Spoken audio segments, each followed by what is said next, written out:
Esposito, our lowest price. Visit us at Doral Volkswagen or DoralVolkswagen.com. 49ers defeated the Panthers 20-9 last night. The Dolphins prepare for the Saints Sunday at 1.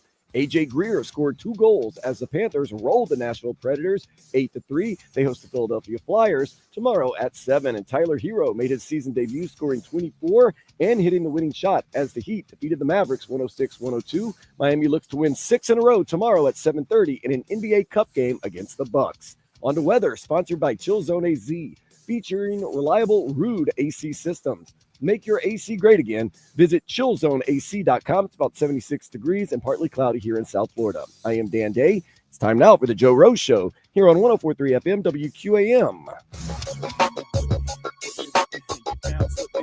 And saying all that all day, Dan Day. Good stuff there, brother. As we say good morning to you, a couple days away from Thanksgiving. I just feel like during this time, I don't know, and Dave Hyde's with us from the Sun Sentinel. Jamie's in. Woody's in Orlando getting ready to do a couple of UM basketball games, so he's going to be out the rest of the week. I don't know, man. I think a lot of it has to, I'm just getting older. I'm getting nicer, like around Thanksgiving. I make it a point, like yesterday, about we got a lot of good things going on in sports right now. We got a lot of our teams are in good shape. Canes are going for their 10th win. You step back, you go, that's pretty damn good. And Panthers, the Mo, and Spo show right now is fantastic. Both, by the way, both winners. Panthers scored a zillion goals last night in Nashville, and the Heat make it 5 straight wins. Tyler Herro was back, and by the way, looked like after the first couple of shots, he hadn't missed too much, but I find myself super positive, Dave. Like, that's good, Joe. The holidays coming up. I Thanksgiving. You're in the spirit of Thanksgiving. I think the negativity has worn me out after that 1-6 start, and it was so bad. It truly was horrible football. And now they flipped it around a little bit. I thought the Atlanta game got them going a little bit, but then the letdown and finally it wasn't just me that felt that way, because the owner made a move to get rid of the biggest problem, the general manager, and which I know wasn't easy, the most likable general manager in the history of the franchise. But 10 years, though. 10 years is 10 years, man. That's 10 tough. years and no playoff wins, man. But to pick up on your positive theme, the Dolphins have won 3 or 4 now. Yeah. Right? So we're only positive today, Joe. Hey, mostly. They got a real good shot the next 2 weeks. Dave, I watch it. I'm guessing you watch a lot too. The three worst teams in football right now. And I think it's clearly, some might disagree and want to put the Raiders in there because they're bad too. The Saints are horrible, cannot score. Couldn't score in a female penitentiary with a handful of pardons right now. They cannot score at all.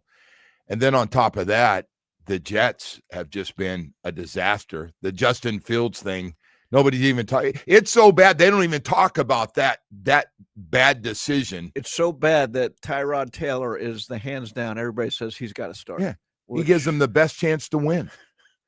That's where they are, and the Titans are a mess. They've got 1 win, but you look in the Raiders. To be fair, they've been really bad too.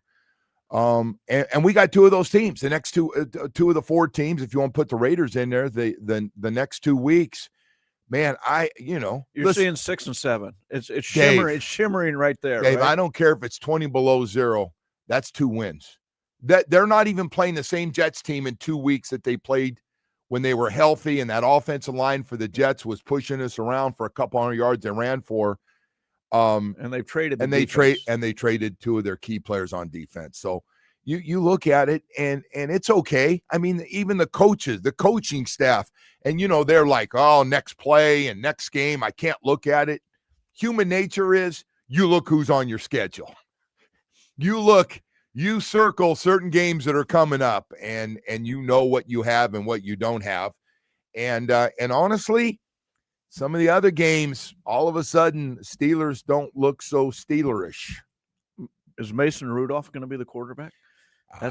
What do you think, Joe? 6 and 7 with at Pittsburgh. And by the way, such a crucial game for so many reasons. So you got that Bills win, which is big. To finally beat the Bills and beat them up big. I don't care if it was a hangover from the Kansas City game. You kicked their ass. So now that I just felt like that was heavy lifting off their shoulders. Whew, all right, we did it. We haven't done that to the Buffalo Bills in a long time. I mean, they kicked them around. And now they got one more narrative as they use. One of the favorite words there for months has been narrative. If you don't like them, fix them. Cold weather. Pittsburgh. Last year, about this time, a couple days from now, you remember where we were. We were third game on Thanksgiving. We're the night game in Green Bay. You remember that? I do remember. I remember it wasn't pretty. The key series where Tyreek Hill was standing on the sideline, first and goal at the 9, and for 3 plays he stood on the sideline. I was mystified there. Yeah. That's when comments started to come out about cold weather again, and the tackling was terrible in the game. And when you tackle like that, people go, "Yeah." See, I'm not a big cold weather guy. I don't think that's the issue. You look at the cold weather games they play against good teams. I'm a good team guy. Well, that's the second part. A good team. That's Kansas the second City, part. By the way, playoffs. that's the second part. You're right. It's not just cold weather. It is cold weather against good teams, which you're going to play them in December and January, and sometimes in November. You're going to get some of that. You're going to catch some chilly weather, especially when you play Thanksgiving, third game like they did. That game in Green Bay was cold last year. And that was the one that they had to have. And what game will they have to have? Is it Pittsburgh, you think? They could go to 7-7. I'm not on the playoff trail, though. I'm not. Get a couple wins first. Get a couple and wins. And see if somebody comes back to That's you. going to be the issue. So some teams need to come back. The 3 wild card teams right now, and we got a lot of football left, but they all have 7 wins. Chargers, Jags, and the Buffalo Bills are all 7. And the Ravens have 6 wins, and they beat the Dolphins. So it's really they're thinking about winning. There's a good they're chance. The division. You're right. Win the division, doesn't matter what your record is. Right. Win your division, and most likely the second team in that division would be Pittsburgh, out. And they're out. They're going to be out. They just don't look. So anyway, hey man, they can't worry about the big picture because you got the one game, the Saints coming up, and you just got to take care of that game. You're going to get Austin Jackson back. Darren Waller's on his way back, who they could really use as a pass receiver. Boy, that would be a nice weapon to get back and get something out of him. And Austin Jackson, if he's healthy, would also be a big one. We got a lot of stuff, Dave, going on here. You and I haven't had a chance to talk. It's great to have you in here today so we can get caught up on everything. And by the way, the NFL decided with Thanksgiving coming up, I always like to look at the games. All right, what do we have? Family starts coming over around noon to 1 o'clock, and they all love their football. Packers at the Lions. That's a good one. 1 o'clock. Kansas City at Dallas going to shatter records for eyeballs. That's going to be 4:30 game. Kansas City 6-5 going to Dallas, and Dallas is 5-1. They finally get back to 500. And then the last game, Joe Burrow back. Going to be a little letdown compared to the first 2 games, at least by record. But that's pretty good, isn't it, Joe? by the third game, you're in that food coma. You're tired. All the guests are leaving at some point. Not my group. No, they sit through all 3. Alcohol keeps everybody rolling, David. Keeps everybody going. Hey, we got a lot of stuff to get to. Hey, may have a surprise guest coming up here. Knows a thing or two about football. Matter of fact, maybe a lot more than just a thing or two about football. Will join us. We'll talk to him hopefully, and then we got a lot of Dolphin stuff to still get to. And yes, I didn't get into it, but I talked to you a little bit about it last night. We'll talk a little bit about Notre Dame and Miami. Same record. Yeah. Same record. Big talk story. And boy, I'll tell you what, some of our Canes people down here already throwing out that we're getting screwed where we are and stuff. And the persecution complex of the Canes fans. People are out to get us. Dave, it's a horrible way to go through life, man, when you're going, they don't like us. They're always out to get us. So we'll talk to. We'll do this. We got plenty of time to talk about it. All right, we're going to go to break here as we say good morning to everybody out there, and a big happy birthday to my son today, turning 40 years old, my oldest. Thank God you're not getting old, Joe. Nah, that's a great thing. He's getting older. I'm getting younger, man. I'm gonna stay very immature. I'm not gonna change. I'm not gonna let it happen. But the main man, Anthony Caliendo, he got a message for everybody out there. Hey, you burned out. You've owned this business for a long time. Are you kind of like you come home and you're tired of being tired? You're tired of the stress of the job. It wasn't been good to the family. Don't get me wrong. And it's got great value, but maybe, and the family hasn't, the kids don't exactly seem like they're into it like you've been your whole life with all the sweat and time you put into it. Looking at your wife and she says, why are we going through this? Let's enjoy the rest of our life or do something different. Well, if you're getting to that point, maybe you need the main man, Anthony Caliendo, at the Business Broker Experts. Absolutely the best business broker in the state of Florida. Are you tired of stress? Maybe it's time. The headaches are getting to you. Listen, this guy's got a lot of buyers. He's got a lot of buyers, a lot of people from the New York area moving down here. Palm Beach is exploding as we speak. And he wants to let you know a lot of people are calling, looking for businesses just like yours as you're going in today. And if you're thinking about it, you need to call Anthony Caliendo. He's got a great game plan for you, great results, going to get the most value for your company, going to get you the most money. And if you think you're at that point, maybe it's time. He's got some great programs. He got the Biz Exit Experts Advisor Program. The main man will determine your business real value, correct, and maximize its value by 71% before you list it. Dial 1-800 the main man, Anthony Caliendo. That's 1-800 the main man. Hey, are you at that point? You're ready to sell it. You're ready to get the process started. He can do it all for you, man. He matches you up with somebody with real money to close it out for you. Start the building of your freedom today with Anthony Caliendo, the main man. Today's topics are sponsored by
All right.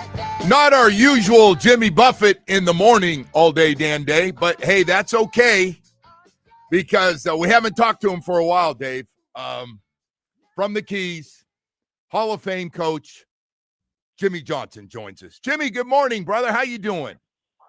Joe, how are you and Dave doing? I tell you what, it couldn't be any better. Hey, Dave and I were talking about you earlier today, and I said, I wonder how he's doing 82 years and the first time he's not working. Have you had any itch in the Keys going, I want to get back in it a little bit? Anything at all like that? Absolutely not. I told Rhonda the other day, I've been working for I went to work when I was 9 years old and had jobs, even while I was going to school and everything else. And I said, this is the greatest life in the world. What's your Sundays look like, Jimmy? What do you watch football boy. still? Oh, it's unbelievable. It is so nice. Just like this, every weekend I get me about 9 or 10 hours of college football and then 9 or 10 hours of pro football. I got 3 TVs set up in my den. The only time I sneak out of there is to get some food. For instance, this last weekend I went fishing Saturday morning, caught 3 nice fish. I got back at 11:15 in time to get and watch the Miami and the Virginia Tech game. It's really been fun. I miss my guys. I love doing the Fox NFL Sunday, but I hated the travel. And it has worked out extremely well. I'm really happy with everything. Jimmy, you didn't get shortchanged, just for the record, okay? This has been one hell of a long run and a damn good one. So I think it all worked out. Hey, so Jimmy, I got to ask you, speaking of college football, we got our Canes fans down here a little fired up that Notre Dame always gets the benefit of the doubt and Miami beat them head-to-head, and that's the only thing that matters. And by the way, the Canes still got a tough game on the road, as you know, going up to Pittsburgh to play Pitt this week in their final game. I'm just wondering what your thoughts are, being such a big part of that Notre Dame University of Miami rivalry. Joe, of course, watching all these games, and being the former coach, I get frustrated on a lot of these games, saying, well, I would have done this or I would have done that, but I don't worry too much about, what I can't control. And, the only thing right now is the focus is we got to beat Pittsburgh. We got to go up there and beat a good football team and not worry about how they're going to vote, if it's going to make the playoffs or we're going to make for the conference championship. Hey, obviously head-to-head means something, but, the committee, I'm sure they look at the eye test and how you've played lately extremely, I think that's the big thing right now. But they got to beat Pittsburgh. That's the big thing. Right. I was watching the game Saturday, Jimmy, and Miami had to throw the late pass because style points matter. But I looked at that Notre Dame score, 70-7, and the first thing I thought of was Jimmy's game against Notre Dame, where he got called out on national TV. It was only 58-7, wasn't it, Jimmy? So you could have gone up another couple touchdowns. The only thing is, I think Syracuse did it to themselves in that particular game. Throwing interceptions and block kicks and on and on. A lot of it was Syracuse's problems. And just like when we beat Notre Dame the way we did. Hey, we only coach one team, and we couldn't coach Notre Dame that day. Well, Notre Dame against Syracuse, they couldn't coach Syracuse. Syracuse is the one that screwed up. Right. It's funny. You remember, I remember when you used to let some teams go, really get after and put up some big numbers. And now we're seeing this in college football where teams are like, hey, man, we got to get some extra points here. We want everybody to know. And it's like, it's accepted. Where you used to be, they call you out. You don't understand. You're not a sportsman of the game and all those type of things. It's incredible how things have changed over the years, Jimmy, when it comes to running up scores. Yeah, Joe, I think a lot of that has to do with the transfer portal and the way, players are moving around and with the NIL, because, you get used to when you get up on a team, by a large score, you just kind of sit on the football and you just kind of, you ran the football and ran the clock out.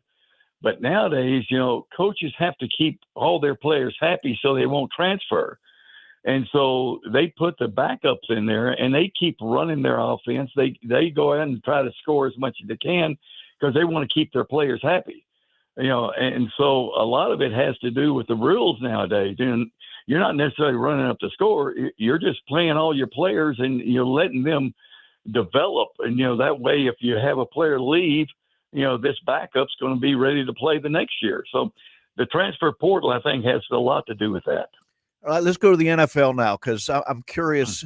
It's kind of wide open this year. Who are you looking at? Is there any team that's grabbed you as you sit down in the Keys watching all these games? The Los Angeles Rams, they are playing so good. I think, first of all, Sean McVay's a great football coach. Really smart. I know him well. We're good friends. He's got some great players. Matthew Stafford, he was on our show a few times, really playing out of his mind at an old age. And then Chris Shula has done a great job, with that defense. Dave's son, I remember him well, back when he coached for me with the Cowboys. And they've done a great job. They got some great players. It's a great organization, and they're playing extremely well. Jimmy, it's funny because I was saying that the other day, that is the team you look at and go, after they went all in to win that Super Bowl, and they did win it. And then they said, hey, because of the amount of money we spent, we're going to have to let some guys go, and we're going to have to build it through the draft. Boy, they built it through the draft pretty quickly. They hit big on some drafts, didn't they? They got some great players. They got the defensive end, from Florida State. Of course, the whole key, Joe, in the NFL, if you're going to be a championship team, you have to have the right quarterback. That's the whole key. I mean, you've got to have a quarterback that not only is talented, that's an accurate passer, he makes great decisions. And then you develop your team around that quarterback. If you don't have the quarterback, you got no shot. But the teams that are winning are the teams that got great quarterbacks. Jimmy, this thing in the AFC, I agree with you. The Rams look like they're out of this world, and that most of that division is strong to start with. But anybody in the AFC, I know right now the Patriots have the most wins. They could get home field throughout, because that schedule looks pretty positive. That schedule is easy for them.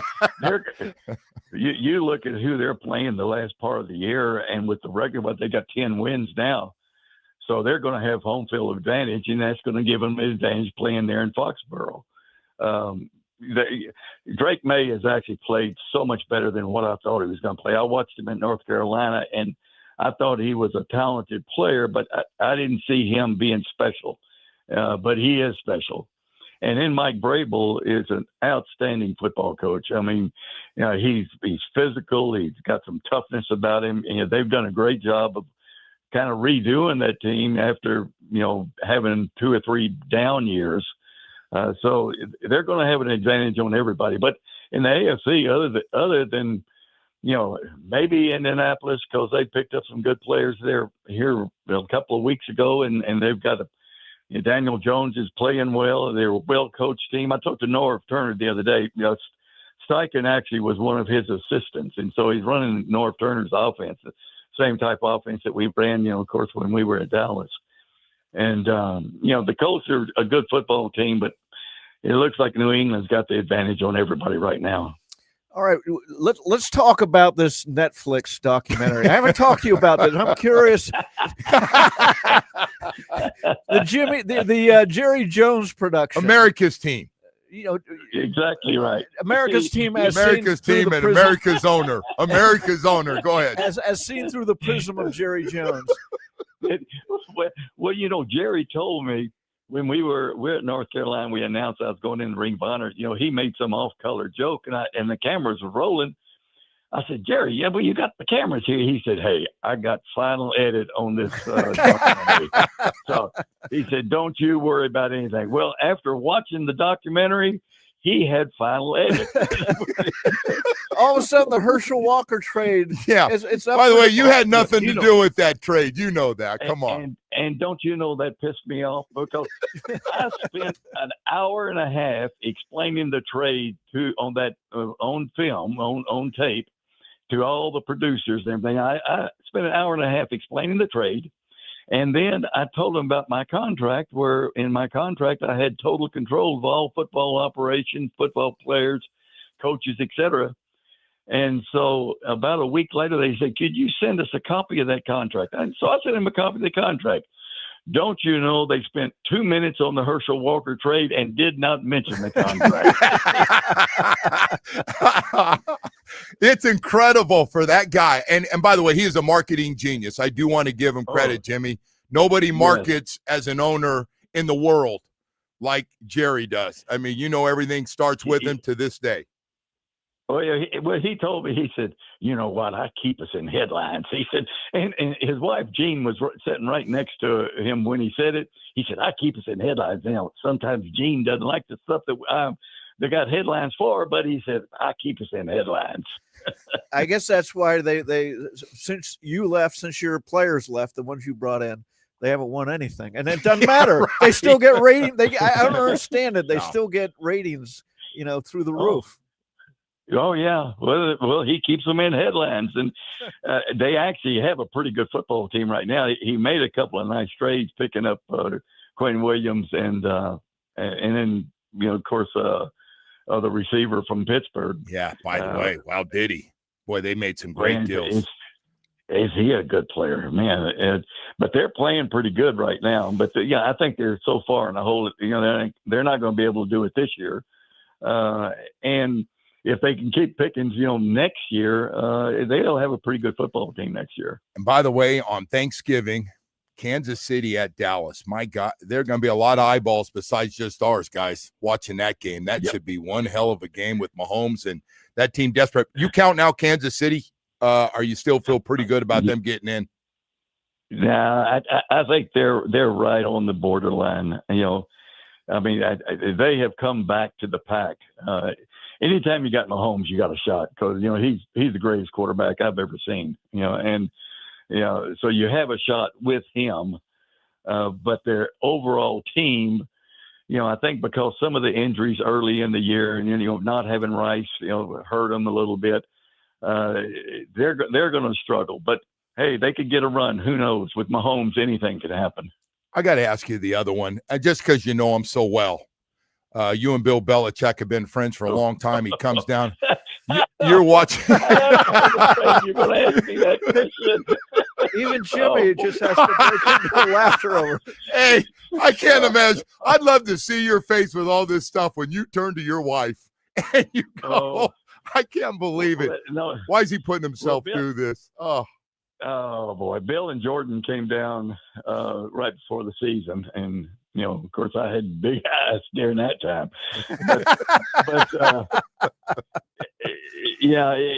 I actually don't even want to talk to him during the season. I've texted him a couple of times.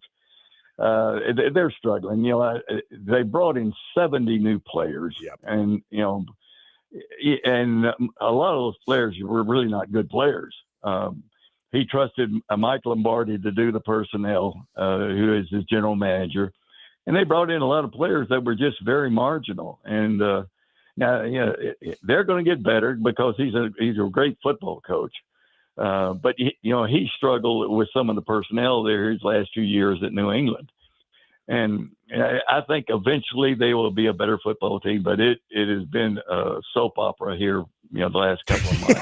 Yeah, it's got something for everyone in the family up there at North Carolina.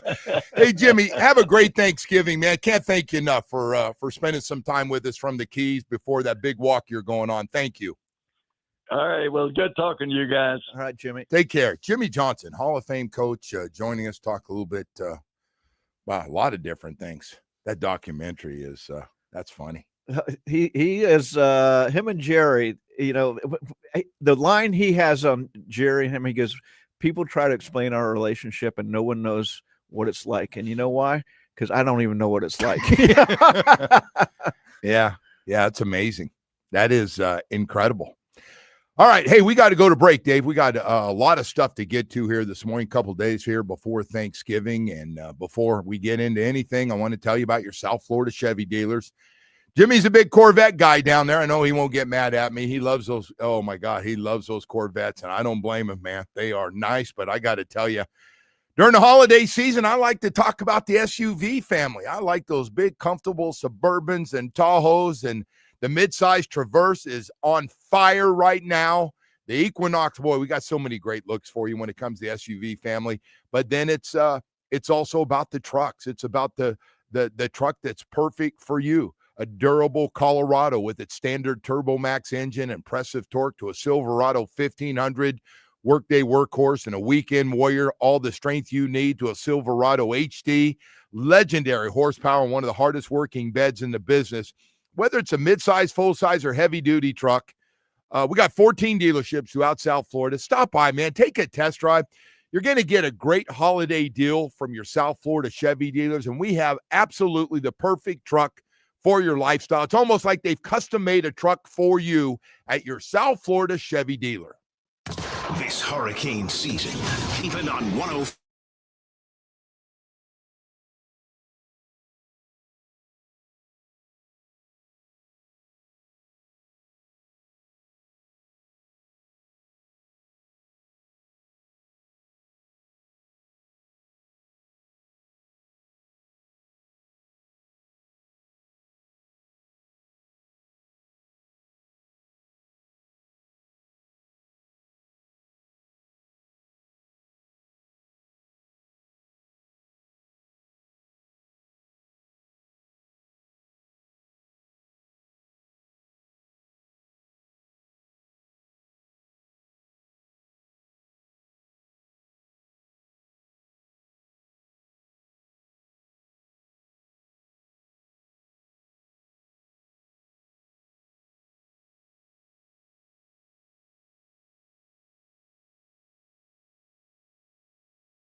I want to thank Jimmy Johnson for joining us for a few minutes this morning. Talk college football, pro football, and down the stretch we go in the National Football League. And tell you what, I want to thank the NFL before I sit down and watch all 3 games on Thursday.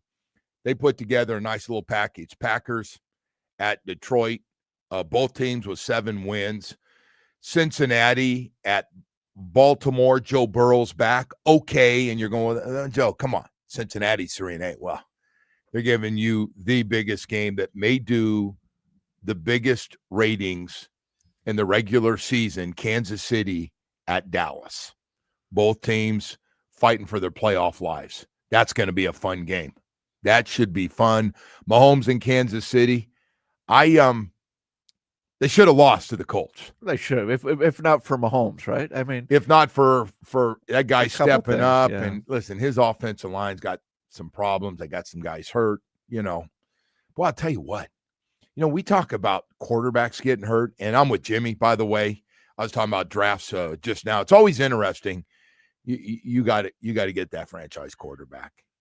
Before we do anything else, that's got to be 60% of a GM's job is getting the right quarterback, right? Because you can find other guys. I'm not saying, look, the Bills show that other 40% matters. Well, how many superstars do they have on their team besides that quarterback? Maybe the left tackle, probably the left tackle. Well, he got beat up the other day. He got beat up he was bad. looking. You're right. Yeah, Dion didn't look so Dionish but the other day. The point is that they have him, and they're relevant only because of him. Yeah. Got a running back from down here that's really good, but you look at that guy and the things he does, and even a lot of it, you can tell it's not even set up where he's running around and keeping plays alive like Mahomes and throwing 40 yards down the field and, and well, look at Cincinnati. I don't know the record with and without Joe Burrow, and that's the other thing. When you rush Joe, I'm not sure they're rushing him back, but there is no rush for him to get back into the season, and if he re-injures that toe, I just think he wants to play. I'm sure he does. I'm just, hey man, who's looking out for the organization if he's not 100%? He must be 100% or 90% or whatever. No. He wouldn't rush it back. And those guys, they want to play. I know a lot of people. The guy's making his money. He didn't care. No, they want to play. The really good ones, they want to stay relevant, and they're competitive with each other.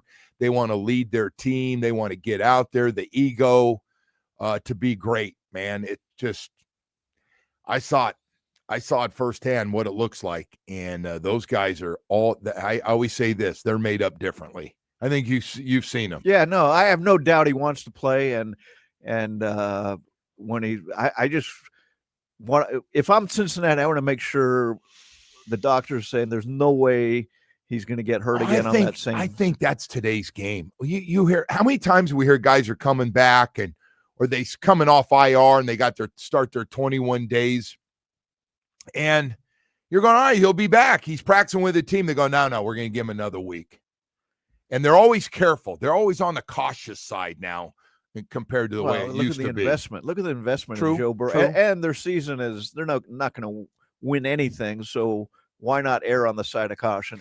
And last week, Jamar Chase wasn't playing too. So, no.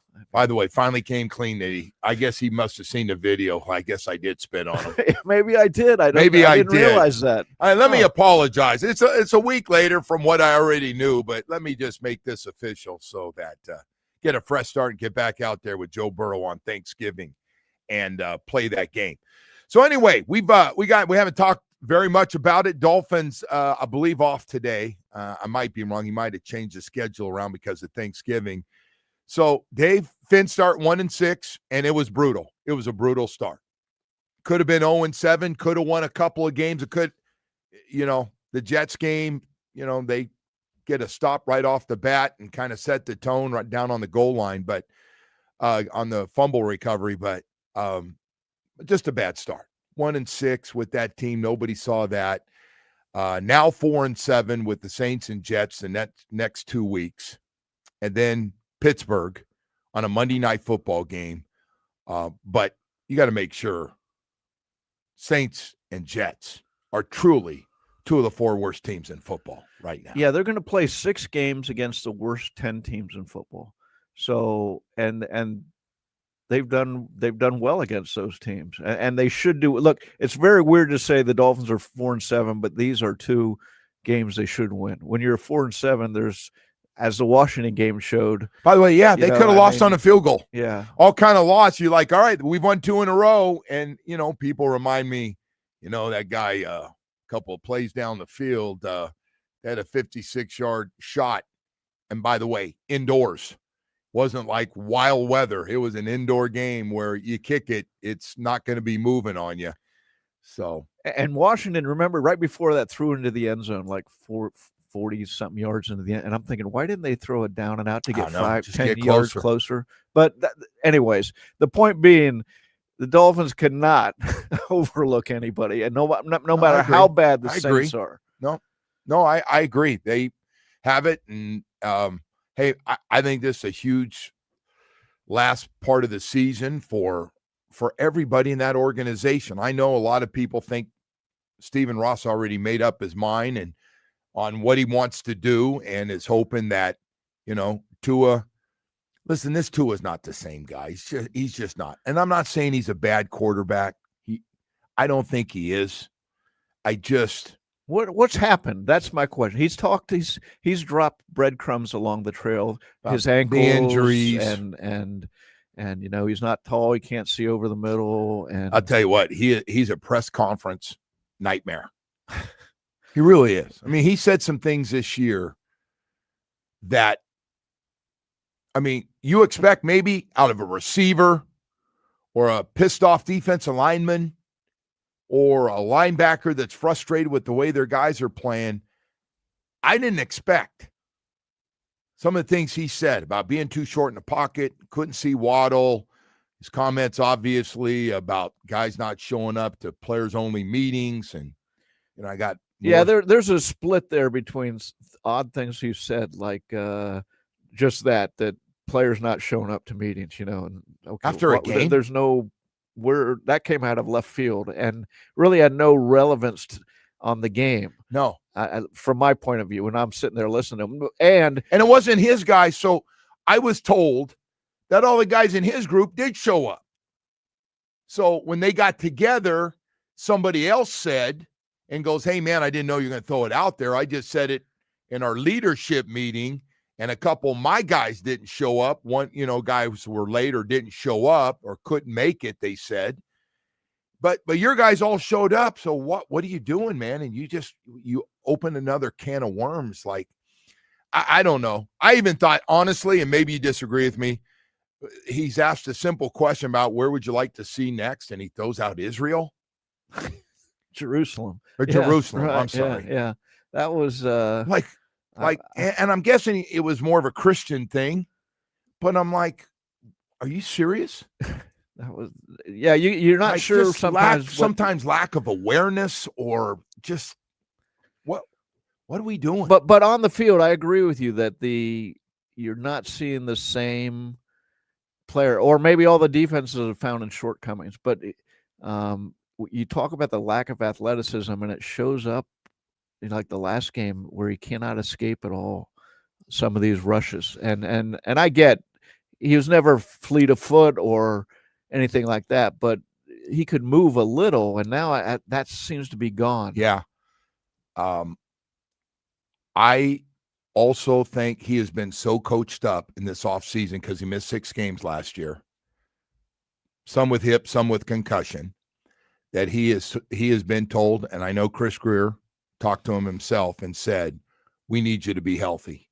You got to, even if it looks bad, even if you get booed, if you have to slide before you get to the third down, the first down marker. You were saying that too. I remember being on shows with you. He got to stay healthy, right? I mean, that everybody said that's the number one thing. Yeah. And maybe it did it get beat into his head a little too much? I don't know where the line there is. And that's part of the whole issue with Tua is the health concerns, and you got to, fold that into your game plan. That they never run him. He can't run. I mean, you talk about limiting your offense, and I'm not saying running is a big part, but sometime if a quarterback can get 2 first downs running a game, that's first down, happen. We have one of the worst running quarterbacks, when the play breaks down, that's not something he can do unless it's 3rd and 3. You saw Patrick Mahomes on their winning drive. He rolled out, and there's. I got news for you. Patrick Mahomes is now, once he sees his team's in trouble, and it's late in the year or it's playoffs and they need games, his whole mindset for running is completely different. Yeah, he's all over it. So the other thing is, I think Mike McDaniel, and this is a compliment, is really zoned in on exactly what Tua can do with what they have. And he likes Waller. We know that Tua feels comfortable throwing to Waller. Why not? 4 touchdowns real fast in the few games that he played. But also with Achane, they're going to work Achane. Achane's had, over the last 2 games, 43 carries and almost 300 yards. He's got 11 receptions for another 100 yards. They're going to use it. He's got almost 400 yards of offense, and he's electric. He's as electric as any player in the league. He is, and clearly the MVP of the team. And you understand why Mike wants to get him the ball as much. Yeah, no, it's can. smart. Yeah, and then the other thing is continue to get clearly your best wide receiver, who you're paying a lot of money to be your best wide receiver, Jalen Waddle, the football, and Mike is zoned in on those things. And if you get Waller back, it's another nice weapon that you have out there, and go from there. But he's got him getting rid of the ball quickly. Everything's timing. Because I got to tell you, man, it's true. People have been saying this in scouting reports.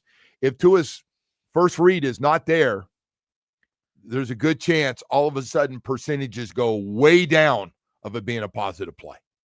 Yeah, and he's got a pump. He looks around the pocket. He throws a beautiful slant pass over the middle. Great throw. But teams have obviously started to realize that, tried to take that away. But the running game helps plays like that. But he's limited on throwing outside the numbers at times, throwing deep, that's another thing. And that's hey, we saw it. I don't want to bring up old stuff. Baltimore game before the half. They throw a Hail Mary, and I'm convinced he was never going to throw that ball. Because he couldn't get it there? Couldn't get it there. That's just me. Well, only he knows for sure. But it was a weird play, just went down. You know, that was a little odd. I don't know if and it could have been. We've had guys before here that wear Dolphin uniforms were, afraid to throw interceptions because interceptions, they never go away. And you look at your stats, touchdowns, interceptions, that you don't want to throw one up. And I'm not a big fan of the helmet. And when Baker Mayfield hurt his shoulder now this was the last play of the game. They're down 31-7. Why are you throwing a Hail Mary? But you see a lot of players just put themselves into really awkward positions. Yeah, everybody's going up and trying to get. They don't work very often. Hell, it seems like they work better in college than they do in the pros. Hey, we got to get to 7:00 hour, man. We're just getting started here, and got a lot of stuff going on. Appreciate you getting up early with us this morning. To Dave Hyde with us from the Sun Sentinel. All day, Dan Day, and Jamie's in here. Jamie said, you know what? I got Gator business to take care of, but I never forget. Jamie, by the way, big decision coming Lane up there. Kiffin, what's he going to do? The Egg Bowl. He says afterwards he's going to tell everybody. I think he knows. I don't care what anybody says. I think he knows right now. He's looking to he's going to become the highest paid coach most likely in college football. He's hot. Oh. 3 teams, got 3 big SEC programs. Big programs. And don't think Ole Miss, the good old boys of Ole Miss, aren't thinking about, we'll round up. If you want to stay here, we'll make it work financially. Florida's getting Steve Spurrier to call him. He loves Steve Spurrier. And I was told if Spurrier wants him, he's going to have a heart. And I'm like, wait a second. He's got 3 programs, and a guy who coached 20 years ago or whatever is going to be. But we'll see. LSU. Where would you go, Joe? I go to Florida. I'd stay at Mississippi. You're right on the verge of a national title at Mississippi. I think when he got his feet wet coaching down here a little bit, I think he saw the talent here in his backyard. Either way he goes, he's going to be in a. I have said this: if I was Steve Ross, I would talk to him just to see where he's at on the pro thing, because he has a pro background. He develops quarterbacks. That pro background was not a good one. But he made mistakes. That documentary. No, I just saw the documentary. I thought it was great. I get it, yeah, but yeah, I'd be interested. I'm not saying but I'd be talk to him to see, okay, who is he, and could this work? He's gonna be hot, man. He's done it. What he's done, turning Ole Miss around with one loss right now. Hey, we got to go to break. 7:00 hours coming up. Hey, man, the holiday season is here, full of hustle, bustle, and packed with activity. But when your energy is drained, you're not sleeping well, your sex drive is nowhere to be found during the holiday season. That really sucks. Then maybe it's tough to feel festive, right? And you're a little down. You probably have low testosterone. That's what's going on. And, hey, maybe it's time for you to take care of it. I think it's the greatest gift you can give somebody is having your energy back and your sex drive back. I think those things are pretty important. And Atlantic Men's Clinic is so good at what they do with 7 locations in South Florida, brand new one in Hollywood. I just want to tell you, if you're there right now and you have just gone, boy, I am constantly always tired. My energy level is so, I don't do anything. I'm getting lazier, and I just, and by the way, it happens to every guy. ED and low T are going to happen to every man out there. Some guys in their early 40s, 50s, 60s, it's going to happen. And Atlantic Men's Clinic says it doesn't have to happen very long, because once we find out, they take care of it. ED and low T, they knock it out. I mean, knock it out of the park. When you schedule a consultation with Atlantic Men's Clinic, get the PSA test, you meet with their professionals, they read the results, and then they put you on a program to get you great results. Like I said, you got to set up that first appointment, meet with their professionals. I do promise you, you're going to get great results, and it will happen fast. Guys always ask me, how long before it kicks in? Quickly, you'll start to notice a big, big difference. And if you're like me, now in my late 60s, man, I want to get more out of life. 877-455-7300. Set up that first appointment before the holiday season. Get on the program. Nobody can give you a greater gift than Atlantic Men's Clinic. Visit AtlanticMen'sClinic.com. WQAM broadcast.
Tyler Herro made his season debut scoring 24 as the Heat defeated the Mavericks 106-102. Miami looks to win 6 in a row tomorrow, 7:30 in an NBA Cup game against the Bucks.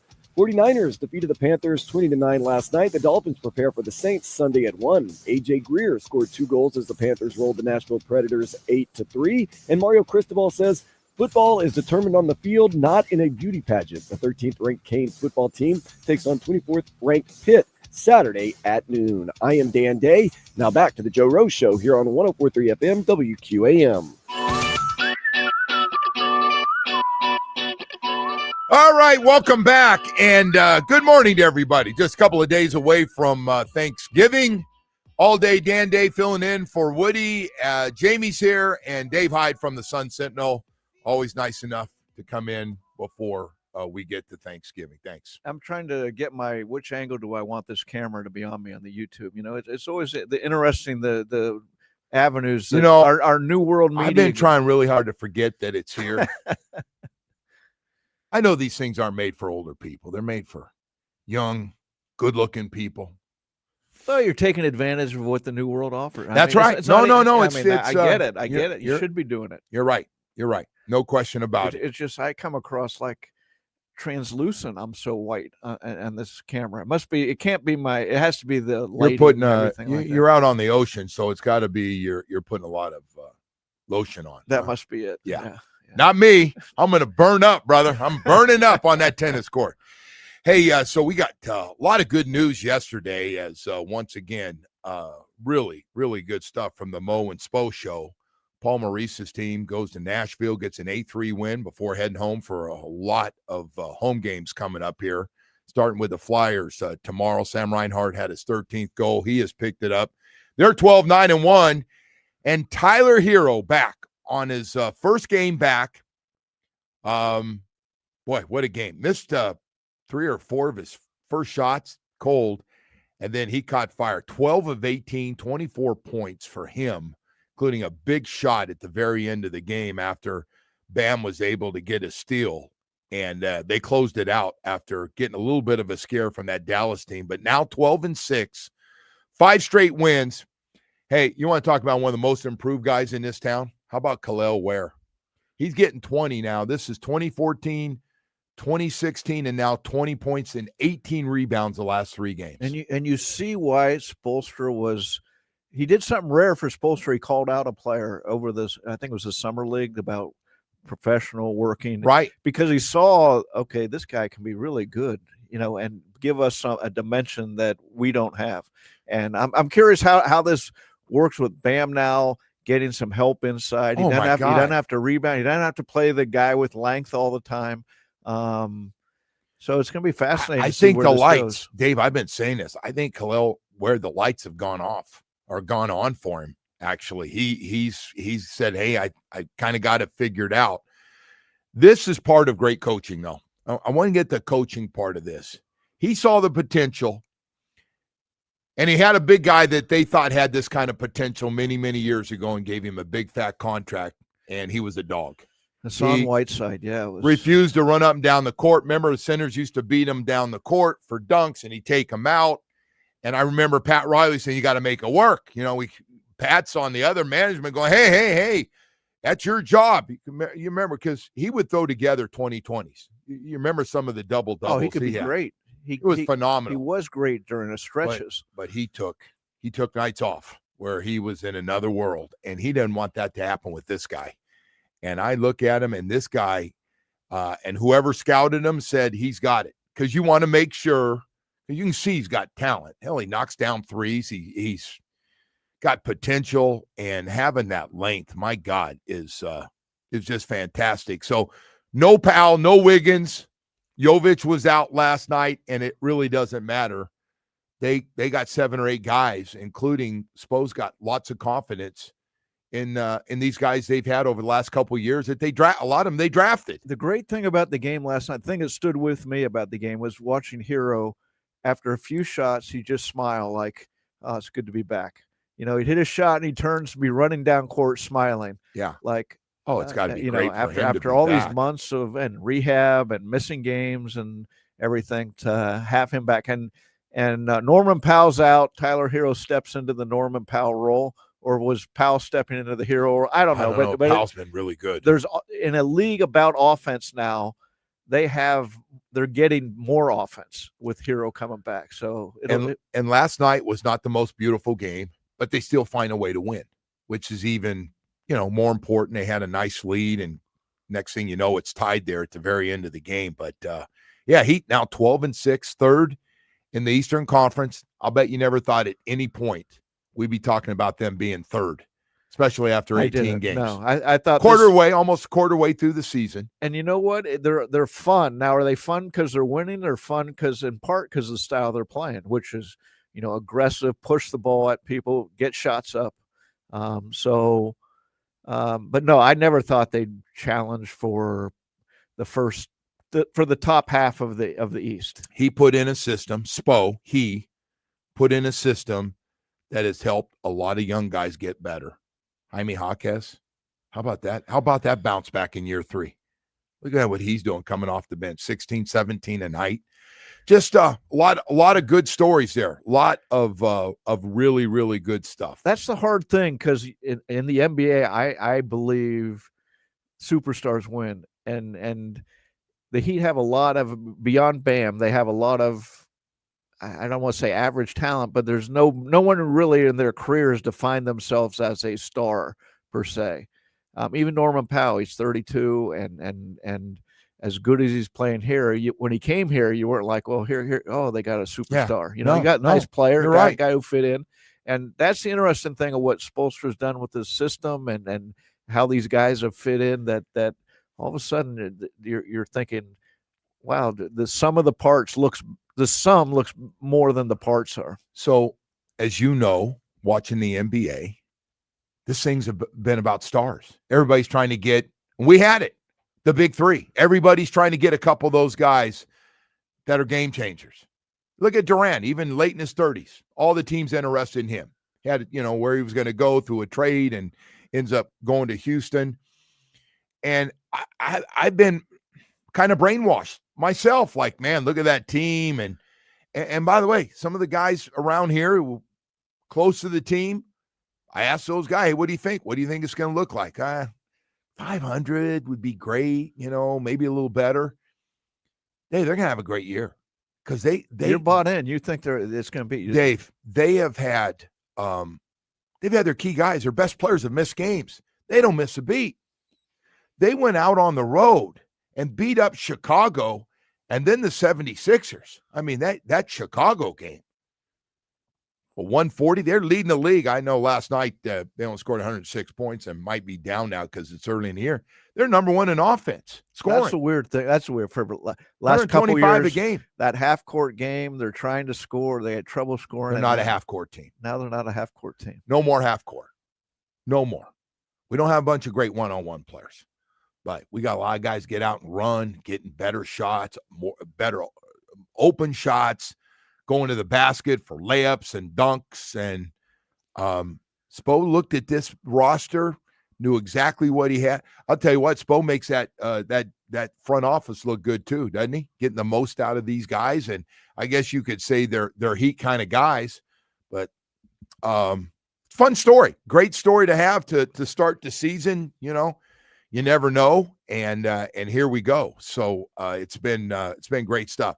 Hey, by the way, not only that, but we got this huge Canes game going up. I hope everybody's calmed down a little bit and did all their podcasts and we can just realize what Jimmy just said again, and it's right. Dave, there's only one thing you can do. You can beat Pitt on the road. And by the way, it's not going to be an easy game. What's the temperature? Where are we at with the temp? Snow coming in? Might snow. Somebody said might snow. This will be the game. I think some of these. I thought you told me the cold weather. I said good teams. Good teams matters. And you know what? In college, I think cold does matter more because I bet a lot of these guys haven't played in cold weather. Whereas usually, I know the guys in South Florida haven't. Usually in the pros, everybody's played in cold weather. I know half that roster's from South Florida. Right. I know they haven't. So Malachi Tony. American Heritage Plantation. What a story. By the way. He's. I knew he was going to be good, but I'd be lying if I told you I thought he was going to be this good. I remember you went to a couple practices, right? And you came back and you talked about a couple of the receivers, Malachi Tony being one. I never heard of him. I have a really good friend, and who you know, Ralph Stringer. And he started on this a couple years ago. He goes, this guy doesn't run, because they got one of the fastest track teams in the country almost every year. American Heritage Plantation's got guys that can fly. I don't know where they find them all, but they make up a relay team and they can run. And he goes, look, he not track fast, but that dude can play. And then, Dia Bell got hurt, and you probably know Malachi Tony took over with right before the playoffs. He had to move to quarterback. They didn't have a quarterback. You see how he throws it. I saw him almost throw like to a line drive degree angle the other day. I was like, wow. Drops it in. It's like, and then he lined up at Wildcat quarterback, taking the direct snap on the next play. I get what they're doing. He can do a lot of things, and they're expanding his role, because every game it's like, is he the best player on not just the offense, but maybe the field a lot of times? Half the games this year, you could have an argument that he's been the best player on the field. I'll bet a good solid 5 or 6 games, he's been the best player. 17 turning 18. Well, that was fun. that was fun early in the year. He goes, he's still 17, and everybody having fun with that. But he's a special player. Mario, one thing about him, and I know it's about winning games. Mario's figured out this transfer portal too. He's done. I'm not saying they're all first-round picks, but they're really good college football players. This class of guys, you're never going to hit on 100% of them, but he's got a lot of good players. He's got a lot of good transfer portal guys, and he's always had this thing in high school football figured out. Yeah, but I think they played a lot, like 5 or 6 freshmen last game. That I was when I'm watching it, I'm writing them looks down. Good. It's a diving catch. So there is the foundation for it all. The classes, they can hold on to those guys. So big week though, but big Saturday coming up to get to 10 wins. Yeah, and who would have thought 10-2, and they might not make the playoffs? But that's really Second where year in they a row. are. And that's right where they are. Is that 10-2 last They were year? 10-2, and then lost that playoff game. Went 10-3.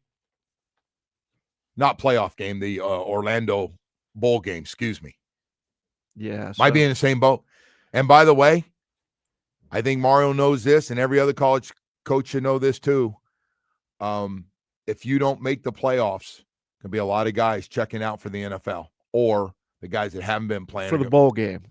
In the bowl game, yeah, they're going to skip it. They got 3 or 4 guys I don't expect to play if they don't make it. And by the way, they got 3 or 4 guys.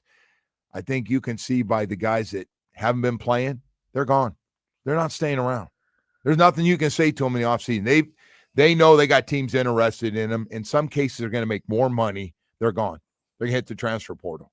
You tell me when you're ready for that list. I'll be more than glad to give it to you. I love that they're making money going elsewhere. I love that in the new system. I do like that players are, finally getting some money for. So guys, and they're giving them money on potential, because obviously a lot of them didn't play a lot here, or were starting and not playing now.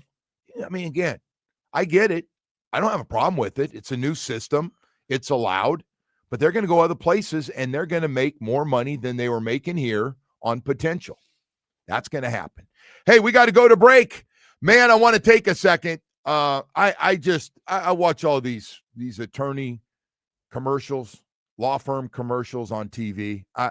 Lawyer roulette. It really is. It's lawyer roulette is what it is. Spin the wheel. Which attorney are you going to get when you show up? I know I do the spots. I know I'm on all because I have a huge ego and I get to do all the spots because my name's on the front of it. But I'm not going to handle your case. That's over there, man. Go over there and point a finger. Which one you want? Man, it's amazing. You go in there thinking you're going to be the guy that you watch do commercials every day. They're running all the time. And they're going, no.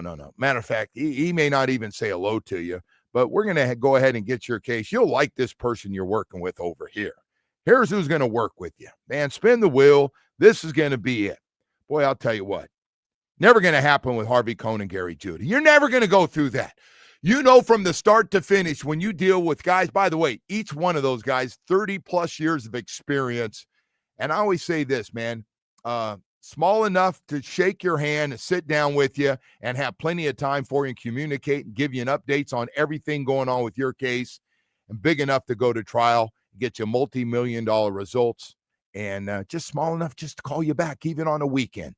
Go to ConanJudah.com. Read the reviews. Partners who do care, and there's no handoffs. If, in football terms, no handoffs. No, not from the big guys that you see that are running and own and have their names on the law firm. We're talking about Harvey Cohn and Gary Judah shaking your hand. We got you.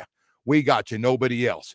Go to ConanJudah.com. Read the reviews, man. 866 fair fee. That's 866-324-7333. Remember, they don't pay other lawyers to do the work. You hire them to do. WQAM broadcasting live from the Ed Moore Saw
Good morning to everybody. Dave Hyde from the Sun Sentinel with us all day, Dan Day, and Jamie, who's hoping Lane Kiffin's going to be the next. So on behalf of Gator Nation, I guess I'm speaking on what are you guessing? 99.9% of them want Lane. At least, yeah. They want to win. They want to get back in the game. This sucking and not being very good and having what we thought was a 5-star quarterback to lead the way. And whenever I mention, and it's not going to happen, I realize that Stephen Ross should talk to Link. I got it again from a friend who's a Gator, sort of like Jamie. Always, everything's Gator centric. Don't do that. Don't do that. By the way, everybody goes at schools that way. That damn school's changed my daughter. Same thing. Everything's at school. That's how you want your kids to be. Right? They love their school. No, they love their school. No, come on, you gotta love your school. Be true to your school. You still talk about the Cal Golden Bears. I don't talk about them very much. Fired their coach, lost to Stanford. The guy got fired. You and Aaron Rodgers, biggest owners over there. No. I told you guys yesterday. The quarterback at the Lions is apparently big bucking it for you. He's for Ron Rivera on behalf of the Joe general Rose. manager. Yes, the new general manager at Cal. Yeah. So this Lane Kiffin thing, God bless him. Somebody's giving him $100 million contract. Somebody somewhere. If you don't have close to $100 million, he's going to be the highest paid guy. The amount of money, we're missing the boat. It's not about players making all this money that's exploding. These college coaches now with the NIL, don't think the coaches aren't getting theirs. And Jimmy Sexton's a smart. Somehow he sets it up that these coaches are getting ridiculous buyouts. I mean, the Texas A&M buyout was 70 something. Jimbo Fisher. But even the Florida, was 50 million.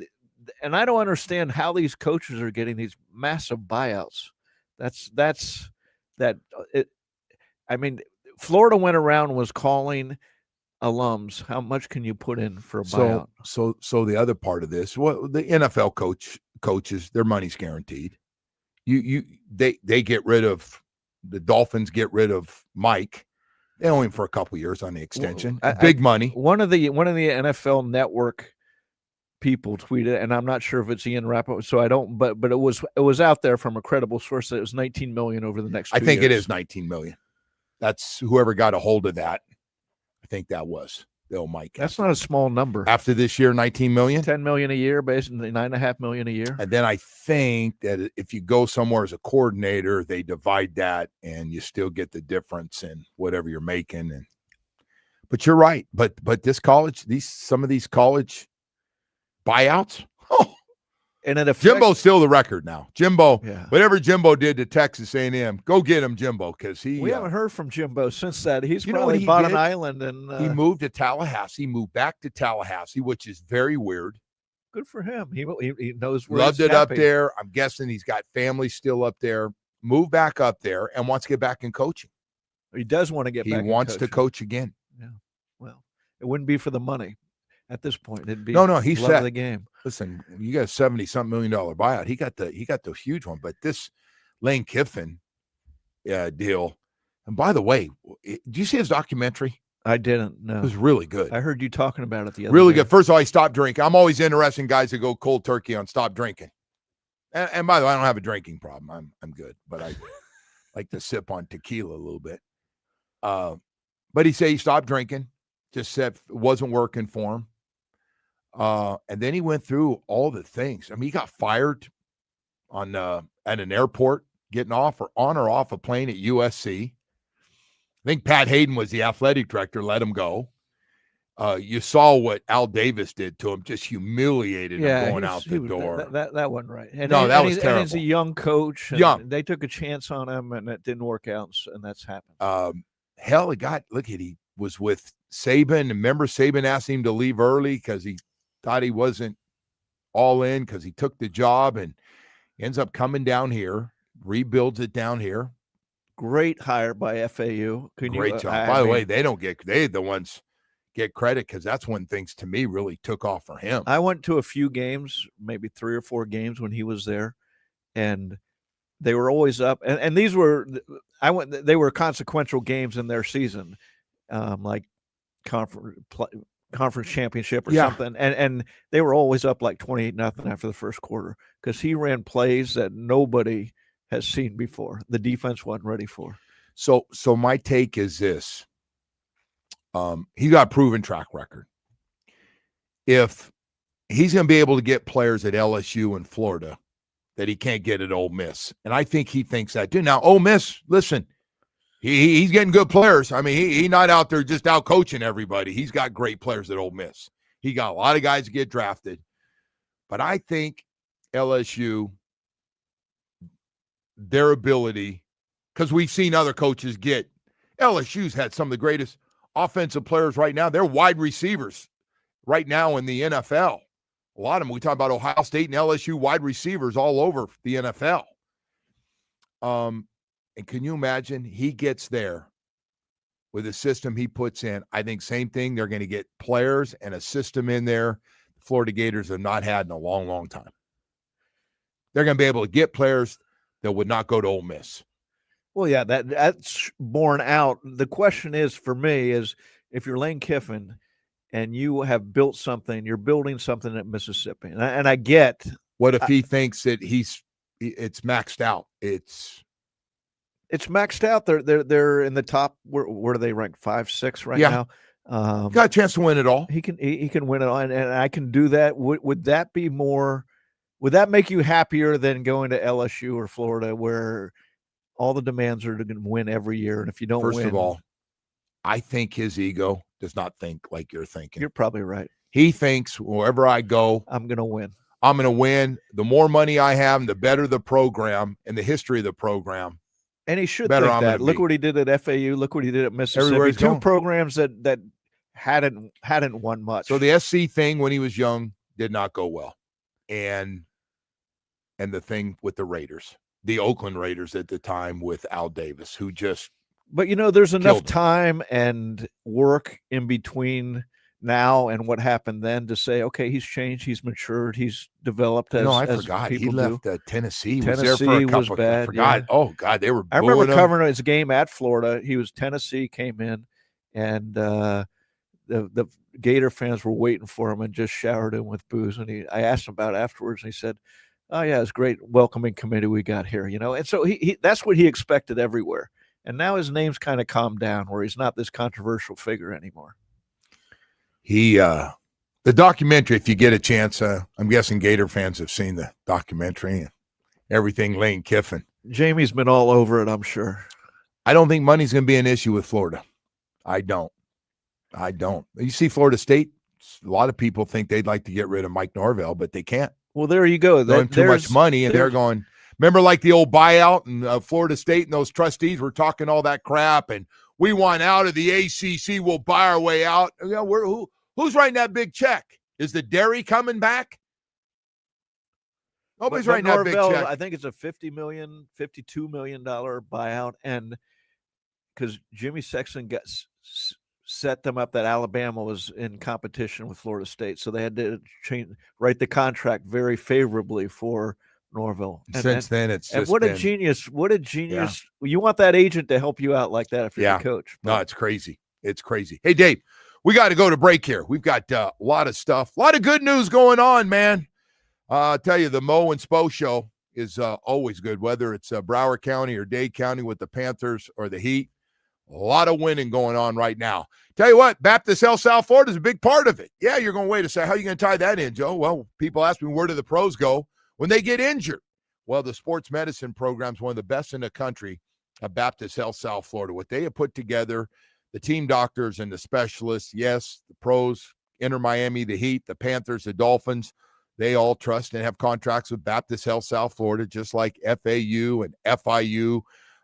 Great doctors. And the nice thing for them, when their athletes get hurt, they've got this all-star lineup of specialists for every part of the body. Some of the best knee doctors in the country. Shoulder, foot and ankle specialist, hand specialist, back specialist, hip and knee replacement. That's a big one. A lot of the old boys are getting their knees done and hips done. Sure is nice to have doctors that, man, get you right back up and, heck, in some cases out playing the sport you thought you could never play again. And then 3 great facilities to go to: Doctors Hospital in Coral Gables, Hard Rock Stadium next to the training facility, and 595 in Pine Island in Plantation. So easy to get to, Broward County. Visit baptisthealth.net/ortho. One go every day. One go every day, man. Get you back out playing the sports you love the most. If you leave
some point. We might get a nice Christmas gift from Kachuk coming back to add to that lineup. But I got to tell you, the more these guys play, same thing as we're talking about with the Heat, the more these guys play.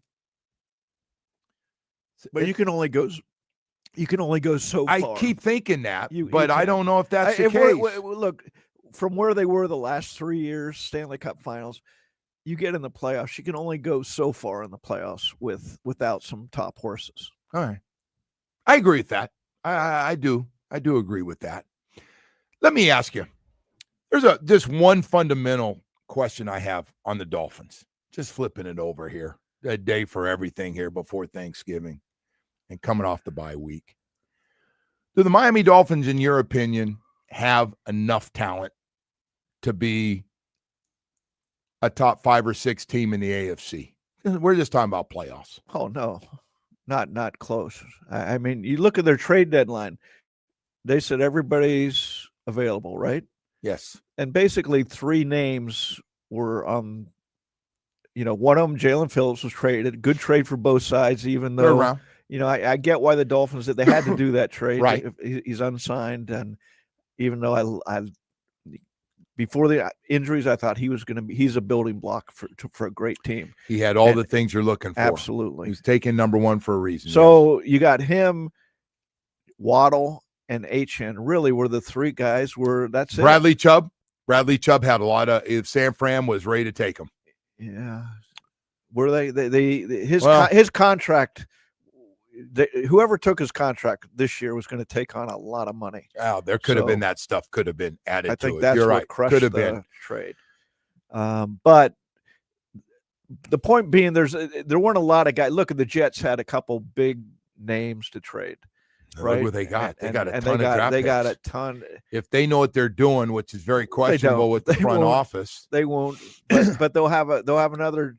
They're gonna have what the Dolphins had a few years ago, with all those draft picks. They're gonna have that. Right, and the Dolphins don't have that because they didn't have. Who could they trade? There wasn't. No. So when you talk about rosters and where they are at their roster, they have so many needs right now. They're back to, I don't want at the position. I want a good player, just a good player who the potential to make a Pro Bowl in their career. When are we going to get a couple of guys that come in, whether they're a first-round pick, even our first-round picks? Well, look at Chop Robinson. I'm listening to Anthony Weaver talk yesterday, and Chop didn't start against Washington. He said, well, it's because Washington's package, if they'd gone to a smaller package, we would have started. If you have a good player, a good number 1 draft, I'm going to let you go because you're on to something here. You do not say we're going to keep him off the field because the package isn't right for him, which tells you he's a situational player. Yeah. And he's a first-round pick. And let's be honest, he has not had a good year. No. He has not had a good year. And they're going, well, in Chop, what's going on? Your numbers, the stat sheet is empty. And he said, well, I'm not playing a lot. You're not playing a lot because the guy ahead of you is a lot better. And Jalen Phillips. And so they're working you in, but now Phillips is gone and there shouldn't be anybody blocking his. There's nothing there. Yeah. And so, and again, I'm not giving up on him. It's year 2, but he has not taken that jump from what he did in the second half of the season last year with all the sacks and that. And that happens too much to this team. It's not a coaching thing. I don't believe. I know everybody's, well, it's coaching. And listen, it starts with the guys that sit up there and draft these guys. So we got to get guys that just aren't good players. We need some guys that come in and have a chance to upside to be tops at their position.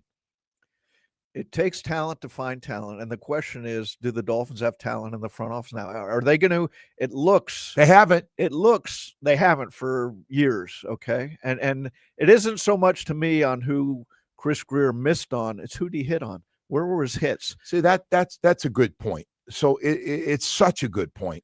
Look at people are questioning there for a while.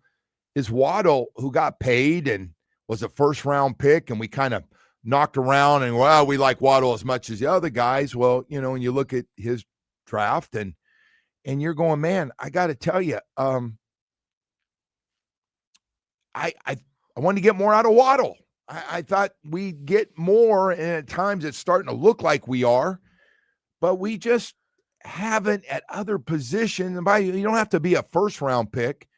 We just haven't hit big on first-round picks and then kept them when we do hit on them. So it's just and I think Patrick Paul is going to be a really good left tackle. Looks like it. Yep. I think we got a guy that looks the part in the second round. And he sounds like he wants to be great. And he wants to be great. You know, you can just listen in press conference when talking to players who wants to be great. He wants to be great. You know? But how many guys do we have on the team right now that look like they have a chance to be frontline star Pro Bowl caliber players? And there's the issue to me. Drafted. Now, I'm not talking about guys we traded for. Play fantasy football and say, oh, I want this guy. And we're not doing it. We're not getting it done. Achane, best player, third-round pick. Good job, Chris, on a small draft class. He hit on that one. I think that was the year we had second and a third. Yeah. When that Cam Smith's draft, if I'm not mistaken, it was Cam Smith, so. And I'm not doing real well here. Cam Smith was first-round pick, which, by the way, Chris, disaster wherever you are. I don't care if your kid went to the same school or not. Disaster. Do your homework next time you in that. Do the background check. That should never happen. And that happens through the years, and not just even before Chris. We took guys to find out we had no chance with them. They looked apart, but there was stuff going on, man, around the mental health anxiety family. We talked to Jimmy earlier in the morning, and I remember talking to him when they made the Laramie Tunsil, and he goes, that's half of it, making the trade. The other half, you got to make all those picks count. And you go through that, not only the picks they got didn't come through, but replacing Laramie Tunsil at left tackle, you know, Austin Jackson, Liam Eichenberg. Then they went and they had to pay big money in free agency. And now finally they basically spent a whole draft trying to replace Laramie Tunsil. It's amazing that, you know, we made a lot of mistakes. I mean, so that's what my point is. When you don't go to when you don't win a playoff game this long, and again, this just grinds my gears because I need to let it go and get wrapped up here in the last 6 games. But it's just incredible when you look back at all the mistakes we've made, and everybody's pointing fingers at coaches and the front office and this guy and that guy. And you know what? And this is my point, that they have to get the best person available in that job. And maybe Champ Kelly is the best player available. Best GM available. I have no idea. But if I'm running the team, just like Mick Garrison hired Pat Riley, best guy available. The Panthers, Vinny Viola found Bill Zito when nobody knew who he was. Everybody knew Pat Riley. Nobody knew Bill Zito, but he best guy available. The Dolphins need to have a decision like that. We're going to go to break, and we're going to come back and talk some more about this. And if Champ is the guy, before we go to break, if Champ is the guy, he got to get some different guys around him to help him. You can't just put him in charge at the lead and go with the same guys around you that have been a big part of this. I know they let a couple guys go, but man, we got to change the way we're doing it. We fail there. Before we get to failure anywhere else, we need to get better players to give our coaches a chance to get more out of them. Hey, right now I want to tell you about something else that's very, very important, man, your mental health. We've been talking about mental health with professional athletes. Listen, man, it's a lot of families have been touched. Look, I think we've all gone through a bout where we've been off the road a little bit, either through divorce or through losing jobs or things going through changes in your life, and just can't get back on the road, man. Just get in a funk and can't get out of it. Whether you're drinking now all of a sudden or getting high or whatever it is, man, I will tell you, Dr. Barry, who's been through it himself, and his staff are fantastic. And I just want to let you know, man, and maybe it's time for a game-changing play on the field. And here's one for your mental health. Recovery Unplugged Behavioral Health has a beautiful mental health residential program in Fort Lauderdale. And for 12 years, they've helped over 20,000 people heal with expert clinical team and their innovative treatments like ketamine therapy for depression, anxiety, and trauma. If you or someone you really care about needs a winning strategy, call 954-737-4508. That's 954-737-4508.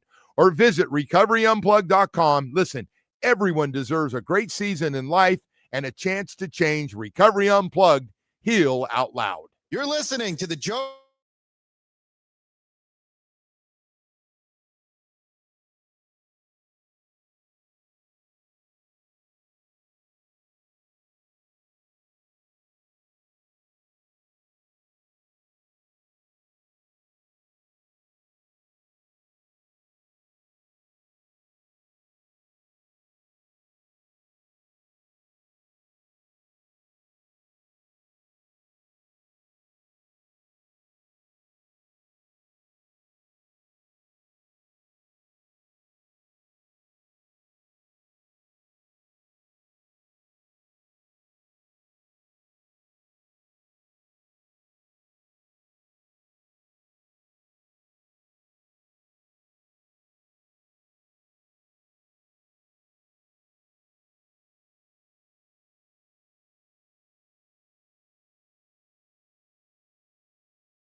Doral Volkswagen, home of the Pricito, our lowest price. Visit us at Doral Volkswagen or DoralVolkswagen.com. The 49ers defeated the Panthers 20-9 last night. The Dolphins prepare for the Saints Sunday at 1. A.J. Greer had 2 goals as the Florida Panthers rolled the Nashville Predators 8-3. They host the Philadelphia Flyers tomorrow at 7. And Tyler Herro returned to the Heat in his season debut, 24 points and a big shot late as the Heat defeated the Mavericks 106-102. I am Dan Day. Now back to the Joe Rose Show here on 104.3 FM WQAM. Hey, welcome back, and happy Tuesday morning to everybody. Second half of the show. Dave Hyde with us from the Sun Sentinel. All day, Dan Day. Beat me in here today. Damn it. I'm hard to beat in here in the morning, but security goes, he beat you, Joe. He got you. All day, always here. Jamie here with us as well, hoping for some good news coming up this weekend when Lane Kiffin makes his decision. My gut feeling is he's going to Florida. Means nothing. My gut's never right, but it'd be good for us to get someone else to talk about, write about in town. Not even in town, but in the state, in the mix of conversation. Listen, Gator Nation would be very excited. Yeah, because for the next 10 years or whatever, you would know your programs. Well, this would be final possible. stop. Like, I don't think he'd be jumping to another job after this. This is, and he'd have it up and running quick, and he'll make sure, which I'm guessing he already knows, that not only it's the money, he wants to make sure the resources for pay coaches and NIL and recruiting budget, all that stuff. I think he gets the treatment that Mickey gave Pat Riley when hired him, which is whatever you want. Yeah. You want to stay at the best hotels, yeah, fly, yeah, everything first class. Well, I'll tell you what, boy, this story with the Heat, just a great story. Heat 12-6 now, third in the Eastern Conference, 8-1, by the way. That's been an issue the last few years. Home record has not been great, and they are off to a fantastic start. And the Khalil Ware story is 20-18 last night, three blocks. Been doing a lot of 20s lately, 20s and 14 and 16 rebounds and 18 rebounds. And his numbers, was the last 8 games I saw have really been great. And suppose what do you think staying on in him there? What do you think clicked in there? Because you watch him and he finds a way to get rebounds. Just working in traffic, he's getting rebounds, but he's the perfect mix of the modern player where he does have an outside shot. He can. So I do have a theory. I have a theory on this. He's obviously a very talented guy. All they wanted to know was, after watching him in college, is, hey, just tell us the guy loves basketball, wants to play, acts like he wants to be great. Does he want to be one of the best big men in the game? And I think they did their homework, and it was yes. And they just want to make sure, and this goes for every sport, because football has this too. Really good player, but takes plays off. I never want that guy. That guy, 9 out of 10 times, never works. The guy that wants to take plays off is a guy that's always going to take plays off. And they were worried about that with Khalil Ware. And I think that's why I think we've seen Spo stay more on Khalil Ware than any other player. Would you agree with that? Maybe other guys don't need it, but publicly, yeah. To go after him, like, hey, he'll get more. He makes him earn his minutes every night. And if he doesn't see him, he'll pull his ass out of game and he won't play.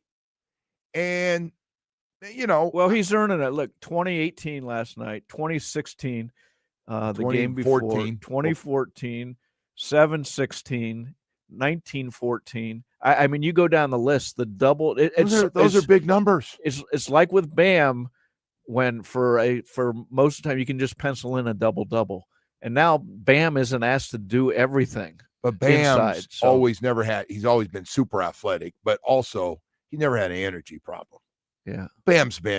No one's ever had to tell Bam, hey, we need you to play a little harder. No. Bam is he's a Miami Heat first round pick. That's what they look like. He's the archetype of the Heat culture and all that stuff. When everybody else going, we need more offense, he goes, no, he does all these things you're not seeing if you're not paying attention. He's fine with his 18, 19, 20 a night. Yeah, I've never understood questioning Bam because he doesn't have offense. What you're saying is, okay, the Heat needs to go out and get another player. That's not his, and he'll tell you. I talked to him before the season. He working out 4 times a day. First workout at 6 a.m. And his point is, I got to work harder because I don't have the talent that the top end NBA players have. But I'll outwork anybody. He seems like he's a great teammate. That's who you want, right? He is.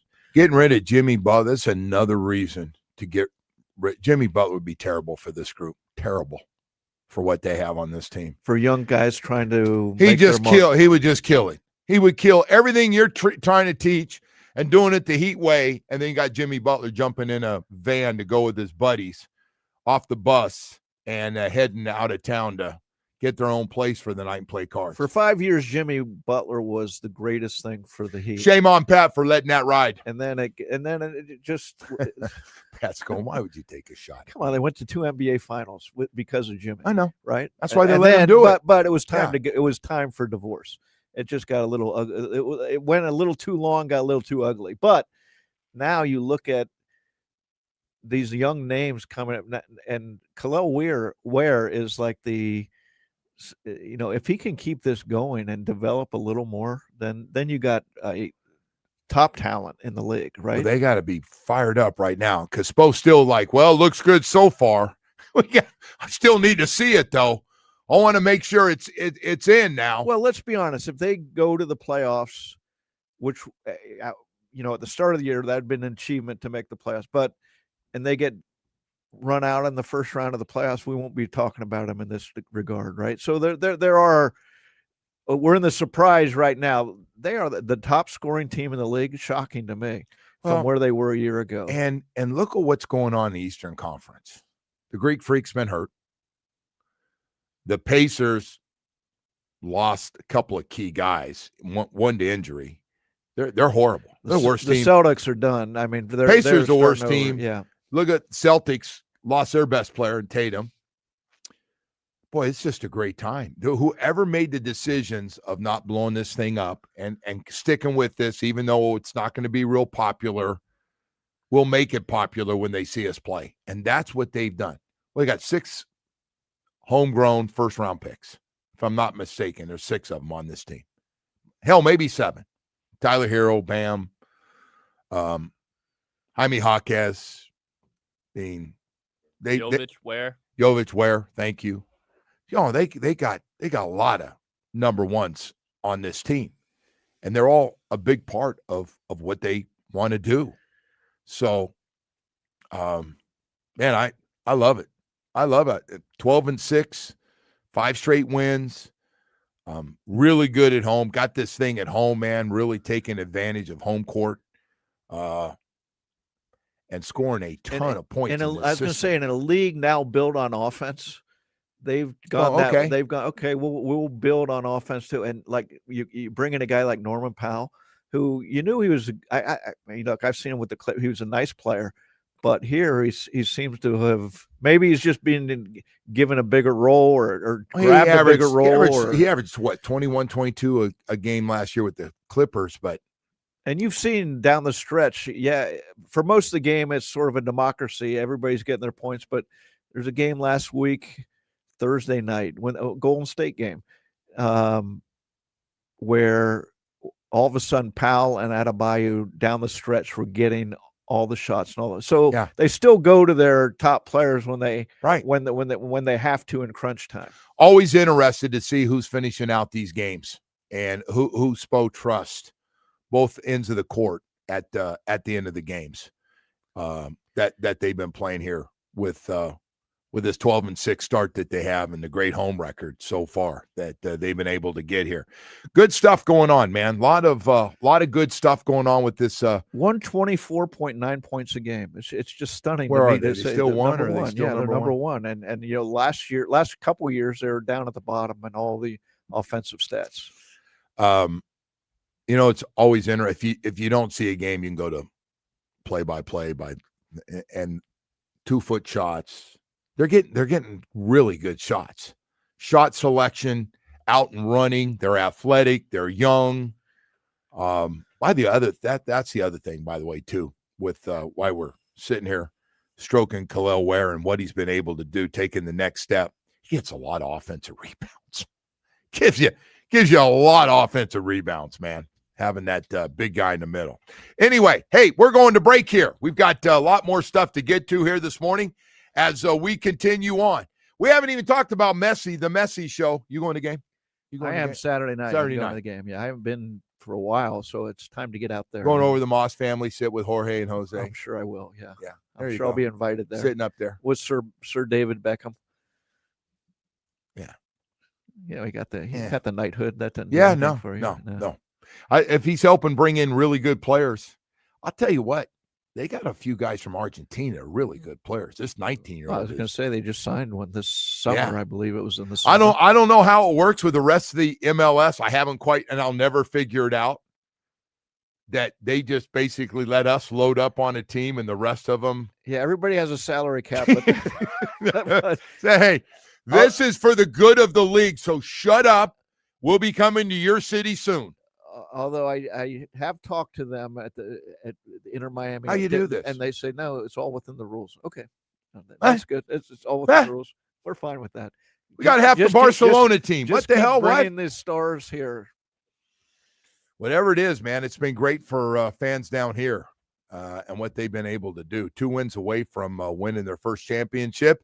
Hey, I want to tell you about my friends at Era, round the clock, air conditioning and plumbing. Hey, man, let's get to the good stuff when it comes to doing it the right way. Trained and certified technicians, 135 trucks. They're on 135 trucks are on the road every day. They work 7 days a week. Yep, they got crews out on Saturday and Sunday.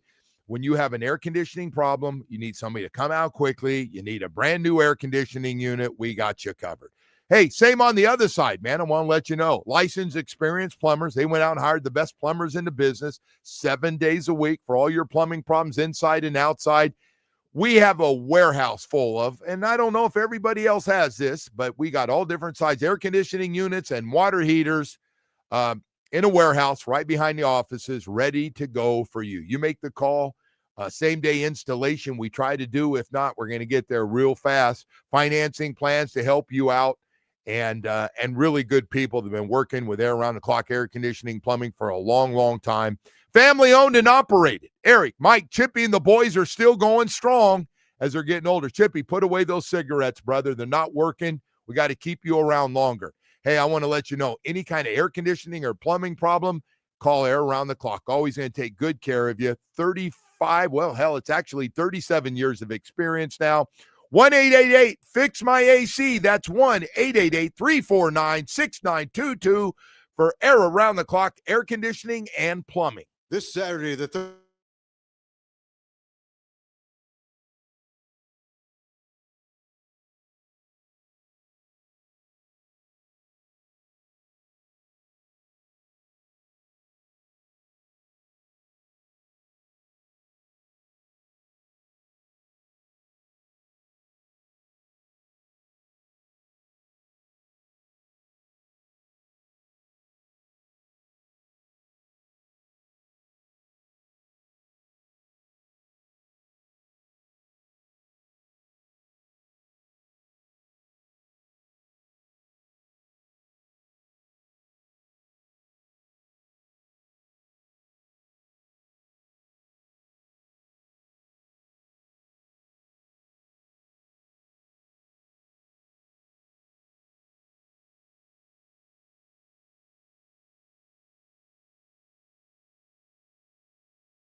All right, welcome back, and good morning to everybody out there, man. I hope everybody's planning for a great Thanksgiving, and a lot of us been given a lot of great opportunities, no question about it.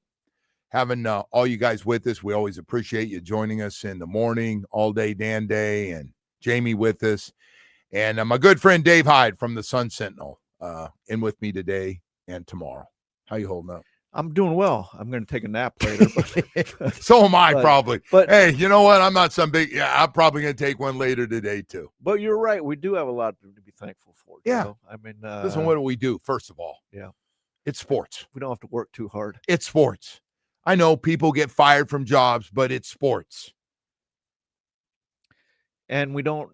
You know, the great thing for me and my job, what I love, when teams are going well, you get to see excellence. I don't think people believe that. It's so funny. I agree.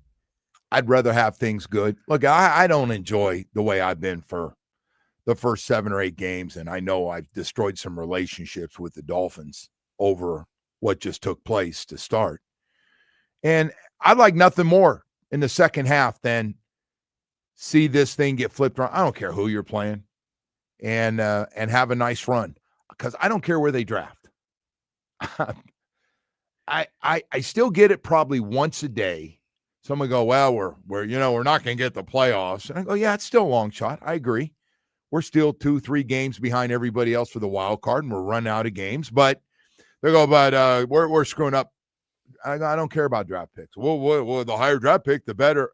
Well, that hadn't been the case around here. So that hasn't been the Dolphins' problem. The Dolphins, you could argue, okay, they didn't get Joe Burrow, okay, but they still had Justin Herbert or two. You can go down the list of the last 2 decades, starting with. That's a good place to start. You could, but you start with any year, Jake Long or Matt Ryan. I mean, you know, you can Deion go back. Jordan. Oh, Deion Jordan or Lane Johnson. Deion Jordan went 3rd. Lane Johnson went 4th to Philadelphia and has had a Hall of Fame career. Yes. So every year, and I wrote about this in the Sun Sentinel. It's like the George Costanza, the Seinfeld show, where the opposite. Yeah. If you just did the opposite of what you're going to do, this franchise would have been so much ironic better. about everything? The assistant GM for the Saints was our general manager during some of those horrible decisions, Jeff Ireland. And you didn't know what to say when I looked at you and said that. It's like you just brought that up. You had to bring that name up. But not a big fan of mine. You know who was the director of scouting? I haven't done real well with GMs. The director of scouting during those years, meaning the college's his forte was Chris Greer of the Deion Jordan and Jonathan Martin drafts. So I mean, it's sort of, build on itself, the errors, and you realize corrected. If they would have done, I'm not taking any shots at people out there that still live here that were involved in this, but if we'd have done our homework on Deion, we'd never taken him. He had all kinds of demons in his life growing up, all kinds. And so, he was protected by Chip Kelly, who was at Oregon at the time, who didn't come clean. It's on him a little bit, but no, it's not. Why would a college coach? Why should a college coach have to say to an NFL team, that's the NFL team's job to find problems. It's not the college coach to advertise the problems. I do agree with that, because he starts bad mouthing players and he gets out, it will spread like fire. I agree with that. I do agree with that. But it's our job to. You're going to move up to make him the first defensive player, and you have to throw in a second-round draft pick to move up. You got to do a little homework. And by the way, while you're at it, homework. Jonathan Martin, another one. Mental health issues. And by the way, these aren't shots at these guys, because, hey, we have it in our families. We have it with people we know. But it's pretty serious stuff, man, when you get into the business of football, where you're going to have a lot of failure. You're going to have a lot of failure when you play football, and you're going to be with people you're getting all kinds of personalities. You're going to get guys around you that push you around and have more aggressive personalities than you do. And football's not for every guy. Football's not for every great athlete. Football's not for every big guy. And we grabbed what we thought was going to be a starting left tackle and a once in a lifetime, because he physically looked what a defensive end, Pro Bowl defensive end looks like. Except the biggest problem was we didn't do the background checks.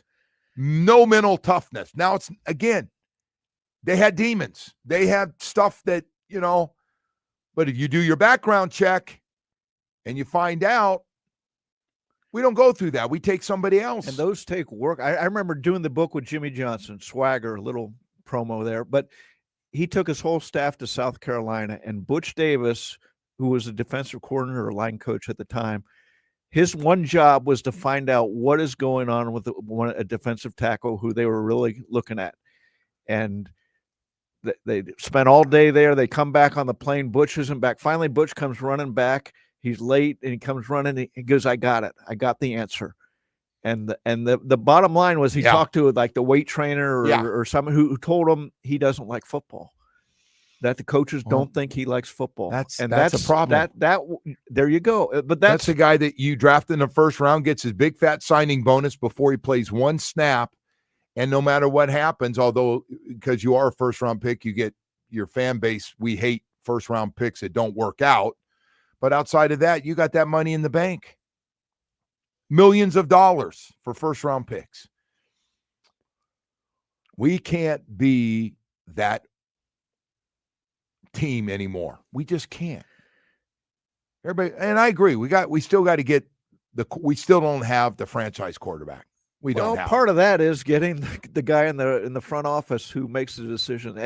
And see, that's to me the issue of this offseason is if you're going to keep Mike and keep Tua, then you're almost saying, okay, Champ Kelly is our GM. And I'm not sure. I don't know if that's right or wrong because I don't know Champ Kelly. It's not anything on him. My point would be, are you limiting yourself to that decision, or is there somebody else out there, some assistant GM, some Bill Zito out there that you really need to be fine and bringing in? And that's it's almost like the easy decision to keep everybody in place here.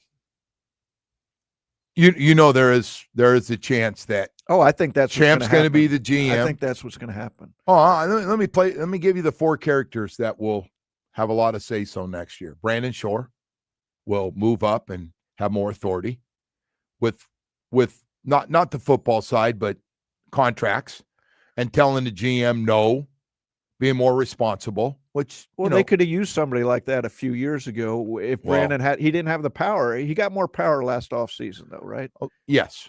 I think he did, yes. Now again, I'm not there. I'm going by what I'm told. Mike and Tua. I think they'll all be back. I think that's the way Steve Ross wants to go. But we still got to change the way we've been doing things. But sometimes we just bring in one guy and put it over everybody else. And meanwhile, you're going, but everybody else has been here. Well, that's scouts. That's how it's going to be next year. Same this, right? Same that.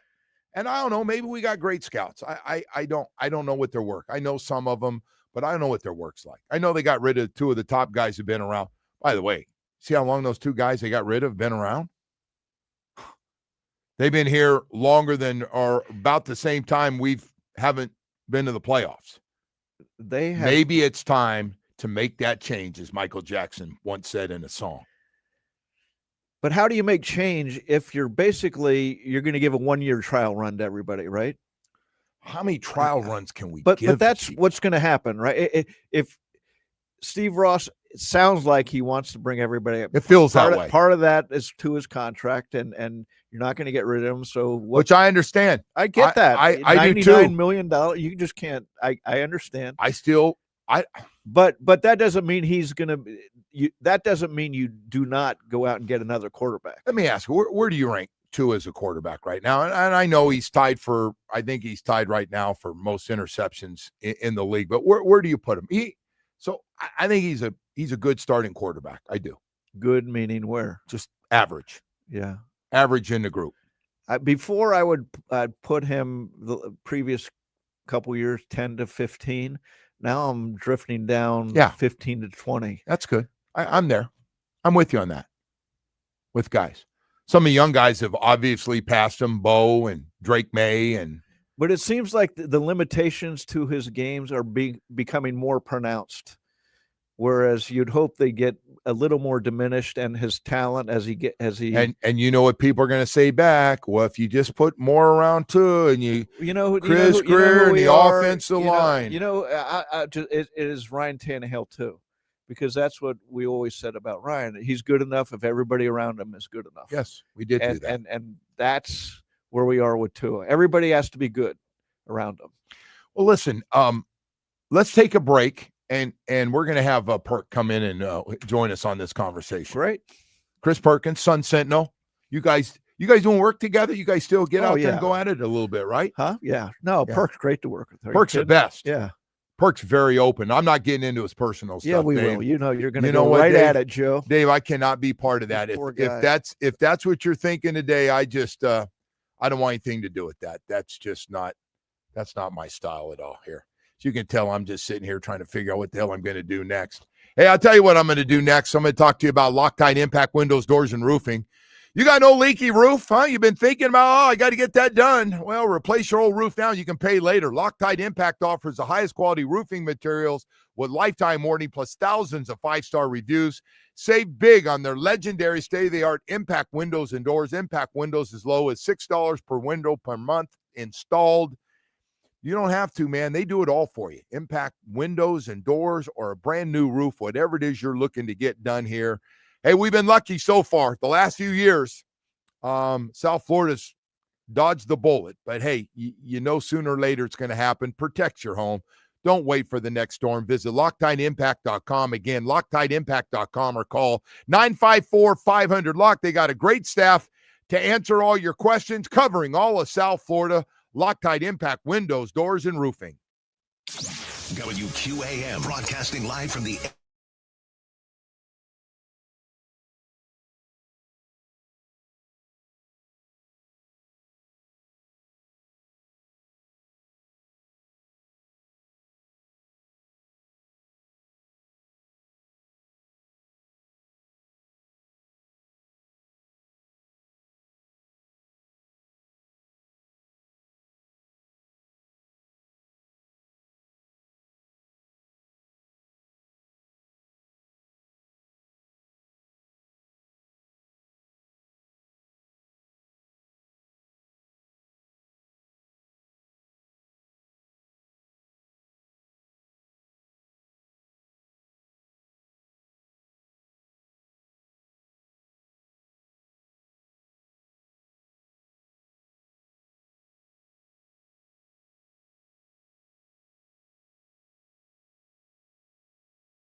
And I know what this means right here. It's always great having with us, Dave. Guy you've been working with for a long, long time, Chris Perkins, covering the Miami Dolphins for the Sun Sentinel. Perk, good morning, brother. How you doing? And thanks for being with us. Oh, man, y'all are a welcome distraction. I'm trying to find any excuse not to go downstairs and grab a workout for the first time in 4 weeks. So I thought, Is it getting to that point, Perk, where you like, I do that sometimes. I was going to go home and not playing tennis. I go, I hate walking. Do you like walking, Perk? You ever just take off and people, just walk, a couple of miles a day? I hate walking, man. you know what? I live, I walk, I can go 2.2 miles to the east and be at the ocean. So the walk isn't that that's bad. not bad. I live, North Bay Village, not too far from the beach. So the walk isn't that bad if I can get off my butt and actually do it, Joe. All right. A workout though, Perk, 4 weeks. Now, if I did that, I'd feel awful. I got to work out a couple times a week. You do, Dave? A few times a week, yeah. That's where I'm at. I put on 9 pounds in the last month.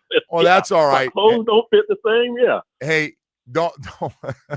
Well, you want to keep looking good if you're in the game. I know what you're saying there, Perk. Don't worry about that. Hey, Perk, I want you to help us out on some of these topics. I want to ask you, first of all, you think this 53-man roster they have with a couple of guys on the yard, you think it's a very talented roster overall, even with the young guys we have? Well, you know what, Joe? I thought this was a 9-win team coming out of training camp. Maybe it's like a 7-win team. The talent isn't bad. It's just not good. I would give it maybe a letter grade of a C. At the start of this Greer-McDaniel tandem, they did have the best talent that they had gathered in like 2 decades. It's not at that stage anymore. You're almost at the pre-rebuild stage right now. The preset, another reset. So if we're on the edge of a rebuild, what's going to happen this offseason? That's what that Joe and I were just talking about, that who's staying, who's going. Where are you at with the top end people? Champ. Well, you know what? I'm at get out the broom and finish what you started with Chris Greer, and that's because when it comes to like Mike McDaniel and Tua, okay, you can bring them back for 2026, but are they in your plans for 2027? Probably not. And so why delay it for another year? Just get out the broom and start the rebuild. I'm all for re-signing Achane. He's due for a contract extension. Don't let Achane be like Wilkins and Hunt, where you let him get to the final year because you don't think he's worth it. And then in the final year, you decide he's worth it. And he looks at you and says, I gambled on myself. I'm leaving. I'm going to get paid. And you're stuck with nothing. So, that's where I'm at with the team. Let's just start the rebuild after this season. Hey, HN, if he doesn't get a new contract, I don't think he's going to sit out. And if he's not sitting out because on the outside, he's going to sit out on the inside, whatever the hell they call that, where you watch practice every day and he just does a little conditioning. Do you agree? There's no way he's playing. He doesn't want to play with this. Yeah, hold it. Yeah. I mean, he would be pissed, and rightfully so, right? I mean, look at what this guy has done ever since he's been in the league, 3rd-round pick, and he's delivered for you. And now he's the offense with Tyreek Hill and Darren Waller sideline. This guy is the offense, and that's with all due respect to Jalen Waddle. Achane is what makes this offense go. So you need to lock him up. And now, look, if you're planning a rebuild, maybe you don't want to devote that kind of money to him. And I think Dave Hyde on the Dolphins Deep Dive with Perk promotion at noon today, he said this last week that, maybe James Cook from Buffalo is a model for the Achane extension. I would agree. But, look, I guess if you're going to go full rebuild, I could understand not re-signing Achane, but you got to give whoever's going to be here next year a chance, right? Give them Achane and Waddle, and at least give them a chance. But man, I guess Achane will be here anyway, but not a pissed off Devon Achane. Give him a happy Devon Achane. We were talking about guys they've drafted, and I don't think it's been good enough overall. We got good players. We got a hit. We got a hit on like Achane as a 3rd-round pick. That's hitting big. Hey, he's the best player on the team. But Chop Robinson, what has happened to Chop Robinson? Boy, I don't know. I don't know, Joe. Maybe that 6 or 8 game stretch last year was the aberration, and the rest of it is what he really is. I don't know yet. But I'll say this: you're right about hitting on draft picks, Joe. And moving forward, I'm not a fan of forcing the quarterback pick in the first round. If he's there, okay, you can take him. You're probably going to be putting him behind a patchwork offensive line without much help on either side of the ball. But if he's there, I guess take him. But continue building the trenches. Again, you started 2 years ago with Chop and Patrick Paul, and then this year you had Kenneth Grant and Jonas Abai-Naya.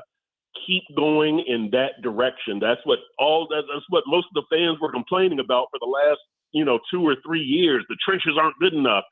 Keep going in that direction. That's what I want to see from the draft and a lot of the rebuild. What do these final games mean to you, Perk? I mean, playoffs. I'm not even going to talk about the playoffs because I think it's a fantasy right now. But what are you looking to happen to? I guess to decide things for Steve Ross. I'm looking for Mike McDaniel's team to do something it hasn't shown me before. And so to me, that's winning in December and January. That's beating playoff caliber teams. That's winning late season road games. Those 3 things, those are the things that really separate your good teams from your so-so teams. Those are the things that catapult you into the playoffs, that secure that home field advantage in the playoffs. So that's what I'm looking for from a Mike McDaniel team, is to show me something it has not shown me previously. We've seen them beat teams like New Orleans and the Jets. You beat Pittsburgh on Monday night. Okay, that's significant. That's a road game in prime time in December. You beat Tampa Bay, whether or not Baker Mayfield is there. That's significant. You beat New England in the season finale, whether or not they're resting players. That's significant. Do some of those things, and then we can, start or continue the conversation about Mike being back. But if you do the status quo and you lose to Pittsburgh and you lose to Tampa and you lose to New England, quote, you've been stuck in the mud for the 4th straight year. I don't need to see anymore. So that's what I'm looking for in these final 6 games. I want to try to win every game, and I want to see, guys get more out of all the players on the team, see improvement. And the other thing is, I don't care where we draft. It does, like, right. We're probably not going to get the top 2 quarterbacks. Right now, it could be Mendoza and it could be Moore from Oregon, could be the top 2 guys. And if there's a big drop off, I'm with you. Don't take a quarterback. Don't just take a guy to take him. Go out and get something else. And you just can't be desperate and start reaching to try to get something better for Tua. You agree with that, right? Yeah, 100%, Joe. And the other thing is, look, this season is showing us that it's not just that first-round quarterback that you can thrive with, right? We're seeing Baker Mayfield do stuff. We're seeing those first-round retreads come back around. So perhaps that's an option until you find your franchise rookie. The guy that you want to start off with as a top 5 pick or a first-round pick or whatever. There's different ways to find quarterbacks. And if you're not ready to make a move anyway, I'm just not a big fan of getting that top 5 pick and putting him behind a weak offensive line, and he doesn't have a good offense, and the defense doesn't help him out. He's pretty much out there on an island without a chance. The more I go, the more I'm for have things in place and then do the plug and play with the quarterback. Have your offensive line, your running back, your receivers, your playmaking defense. Then you draft your quarterback and you give him the best chance to succeed that you can. Well, the added dilemma they're in is, if this is a 1-year tryout, do you want to bring in a quarterback and possibly hand him off to the next regime, a quarterback who they might not like? So there's a whole bizarre maze to walk through the way they're going about things right now. You guys agree with this too? Everybody keeps telling me all these top GMs would turn down this job. I'm like, what do you mean? They all want a job. Like, they're going to listen for sure, all of them. I don't believe this is like a bad job and nobody wants to be part of it. Do you buy that? As long as you can get control and they have patience and understand this thing's a mess, The owner does. But do you mean a bad job if you inherit Mike and Tua and I think next year, I just think no matter what they say for a year, it's not a bad job with your big plan of what you need to do, and you got total control coming in as GM. I don't think it's a bad job. I think if you have total control, meaning now to me, you guys know that I don't like the Steve finesse thing that Mike McDaniel had with the offense. I favor more physicality, more muscle, a stronger run game. If I can come in as the GM and I can convince Mike that, yes, you need to be more physical, you need to kind of get away from this speed thing, not totally, but kind of get away from it and let's try something different. Okay, it's a great job, but if Steve Ross says, no, we're letting Mike do whatever he wants to do for this final year or whatever, then it's not a great job. The GM has to have that kind of control. That is true. But I would say most GMs have drawn up who they want their coach to be, right? Yep. I mean, if you're a GM and you're going to marry, your career's on the line, you're going to go with someone who you want. And look, Mike's reputation is one of the great innovators. Look, teams are doing what he does from the motion, all the things exactly. he does. So he draws up some stuff, but make no mistake about it. If you're a new GM coming in, you're dealing with a little different guy. I mean, he got that's what I'm saying. Completely different style of talking and walking and dressing and everything else. When you say it's a great job, it's not a great job for everybody because if you inherit Mike, because he's not everybody's cup of tea. I mean, he's the unfootball coach at times. Yeah. So all right. Well, Perk, we didn't really get anything accomplished, but we just wanted to hear. You from didn't ask about second. his life either. No, I'm not going to get. How are you? All right, because how are you doing with the ladies? How's everything right now? I know you've been busy. With football. I just had a friend come in from Madrid, strangely enough, and stayed with me for a few nights. So that was good, and she wants me to come out there to Madrid and see. It's a former neighbor of mine. She's from South Africa. She's lived all around the world. She used to live in Costa Rica. So she's been in Madrid for the last 8 months. So that was cool. But still looking, man. I'm about to start swiping, Joe. I'll tell you the truth, man. I am really. Are you really going to break down and swipe? What about old school? Going to the bar and going, hey, you look good. Can I buy you a drink? What are you doing? I'm trying that, man. It's swiping. Yeah. I'm doing that, but it's running low, man. It's running low. So I'm thinking I'm going to have to start swiping, man. I'm going to have to finally come into the 21st century. I think you better get to the gym, Perk. Hey, Perk, I can't wait to see you. I really want to see if you're a fat ass or not now. I can't believe it, Perk. That's terrible. Hey, it is, hey, man. Perk, I got to do some crunches and stuff. Hey, Perk, I do. What about did the ex-girlfriend, did she go through and marry this guy, or was she just playing games with you? No. She's actually married, man. So that is no longer an option. Yeah. She's married. So, as a matter of fact, I was just in San Antonio last week, and my family was telling me they follow their friends with her on Facebook still. So they were telling me, I'm never on social media. So so they were telling me, she's married. She is no longer an option. So I'm at the starting line. I'm at the starting line, man. At the starting line. Perk, I didn't see you. You were in Madrid, right? Were you over there? No. Oh, you didn't go because Omar had a little lady with him over there. I didn't get to see her. I was looking forward to seeing how Omar was doing over there. Oh, he kept her secret, huh? Oh, yeah, he was. I wonder what that means. He said he's taking it slowly. That's all he said. I'm taking it slowly. Yeah, that's a change. Yeah. Oh, that's good. Maybe it'll help. You know that. Helps. Yeah. Hey. Anyway, Perk, thank you, man. I appreciate you coming on with us, bud. Take care. All right, Joe, last 6 games, 8-9. I'll see you, man. Take care. All right. We'll see. All right. Thanks. Chris Perkins from the Sun Sentinel joins. They got a good chance to win 8 games. That's what I predicted. 8 games. That's what I'm rooting for. 8 games because then I'm right in my prediction. They should win. I mean, so they're going to go. They're going to beat the Saints and the Jets 6 and 7 at that point, and then they got 4 left, and they're going to get 2 of them. And if they get Mason Rudolph instead of, Aaron Rodgers, that helps, right? They got a good chance. By the way, Joe Shad, Woody was ripping Joe Shad. He said they're going to win 7 games, and everybody was getting on Joe Shad. He's, calling him company man and stuff, and they might even do better than that. We'll see. Let's not get ahead of ourselves. Let's take it slow. We got 9 o'clock hour coming up. Beverly's Jewelers. My man. Oh, my gosh. I got some big ones come up. 30-year anniversary, Christmas. Oh, boy, the pressure's on. Beverly's Jewelers, you better get prepared. Hey, my jeweler has been my jeweler for a long, long time, especially during the holiday season.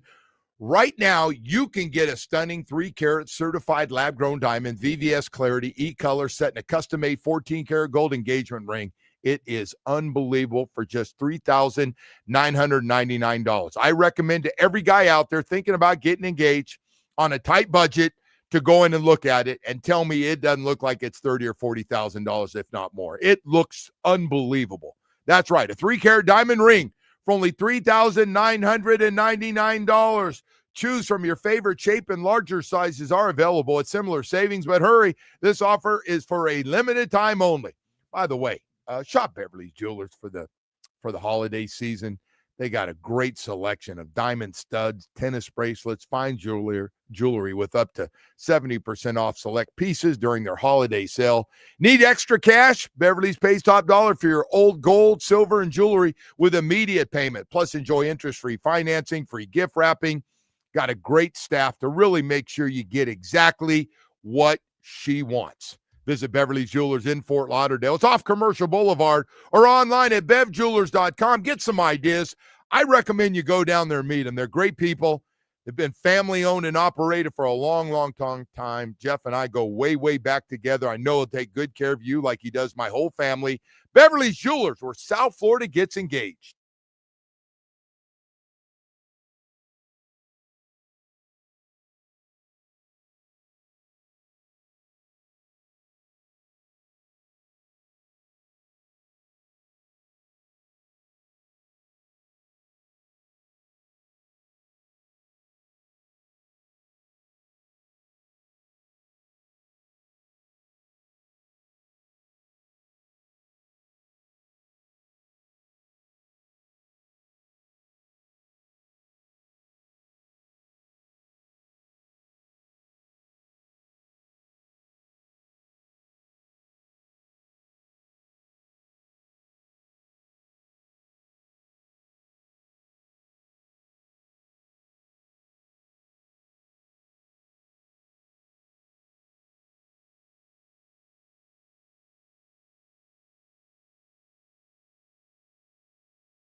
Headlines are brought to you by Doral Volkswagen, home of the Pricito, our lowest price. Visit us at Doral Volkswagen or DoralVolkswagen.com. AJ Greer scored 2 goals as the Panthers rolled the Nashville Predators 8-3. They're going to host the Philadelphia Flyers tomorrow at 7. Tyler Herro had 24, while Khalil Ware added 20 points and 18 rebounds. The Heat defeated the Mavericks 106-102. Inter Miami, they prepare for an Eastern Conference Final MLS game against NYCFC Saturday at home. Kickoff will be at 6 o'clock. And the Dolphins once again get ready for the Saints Sunday at 1. On to weather, sponsored by Chill Zone AC, featuring reliable Rude AC systems. Make your AC great again. Visit chillzoneac.com. Temperatures rising to the low 80s today in partly cloudy skies. I am Dan Day. Now back to the Joe Rose Show here on 104.3 FM WQAM. All right, welcome back, and good morning to everybody. Hey, Dave Hyde's with us from the Sun Sentinel here. Appreciate it. He'll be with me tomorrow, too, going into Thanksgiving. We got another guy who's given a big, fat franchise quarterback money that people are starting to wonder about, even though the team is 8-4. Do you have any idea who that might be? Yeah, I do. I believe I do. And his contract, the Jacksonville quarter. You're talking Jacksonville, No, actually, right? No? he's another one. Oh, that's Brock Purdy. Did you watch some of those throws, Brock Purdy? Right. Well, yeah, What happened to his arm? but I never understood. I thought, in fact, last year I was on with you. I remember we were talking about Tua's contract. I said, let's see how San Francisco's a really good organization. Let's see what they do with Brock Purdy, because I was sure they wouldn't give him the massive contract, and they did. And what do you do with it? What do you? There are a lot of people. It's like here. Listen, Brock Purdy's situation in the Bay Area is the exact same situation that the Dolphins went through with the Tua thing. Whether or not to do it, they run out of time. He'd won a lot of games. He'd won playoff games. And meanwhile, there's guys that I'm close to that might do kind of what we do. They're like, what are we doing? Like, they're going to give him this contract. They shouldn't do it because he had a rough year last year. And they're going, well, it was a lot of injuries. It wasn't him. And he's banged up a lot. He threw 3 puffballs down the field last night. They were terrible. He had 3 picks in the first half of that game. I'm watching them over your shoulder here on TV. They were bad. First time, I think, in the history of 49ers. You know, they're going through all that a quarterback threw 3 interceptions in one half.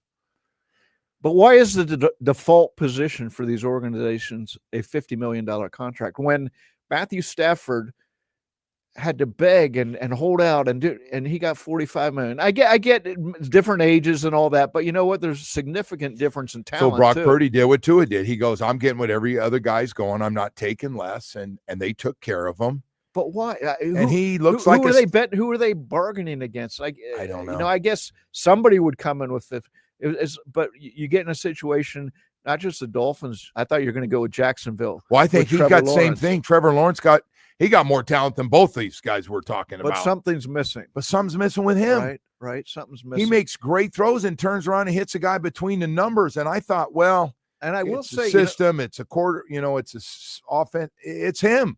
Yes, at some point it has to come down. It's the quarterback. We're talking contracts. The one saving grace for the Dolphins. You go through these contracts. The Dolphins got an off ramp at 3 years with Tua. Most of them, it's 4 years. So there is some, silver lining, I guess, in all these questions. But when you give that contract, you don't expect by the end of the second year, you're saying, wow, we really overpaid for this guy. Well, they had to start working. Now here's here's the good news for both those franchises. Jacksonville's got a good record and in the playoffs right now. We'll see how it finishes. And Brock Purdy's team's won 8 games. They won last night. They overcame 3 interceptions in the first half and still won that game by 11. What does it say when Mac Jones? I'm not saying he's Brock Purdy, but there's Mac not a. Jones, you talk about someone who lifted his value a little. Yes, is Mac Jones, and you see this is happening all the time in the NFL now. We can go down the Sam Darnolds and Baker Mayfields and Geno Smith. I get he's not having a good year in the Raiders, but for a few years in Seattle, he really changed the arc of his career. And now Mac Jones seems to be another of those guys. He who's looks done like that. the next guy to maybe get another chance. Yes. I think we just need to slow down when everybody started he's going to be the next Tom Brady when he was with New England. That's the only mistake we made. He's not going to be that guy ever. But yeah, we got 3 guys in that $50 million. The problem is 2 of them, like I said, 49ers are 8-4. And right now the Jags are 7-4 and got one of those wild card positions with the Bills and the Chargers. So they're winning. Even I don't know. Well, he makes some good throws. Don't get me wrong, but he just does some dumb things. And the Shanahan systems is similar. Obviously Mike's from that tree and all that. So you're getting a good quarterback friendly system. Well, I think Mike's added a lot of stuff that he really right. liked that Shanahan didn't do to be.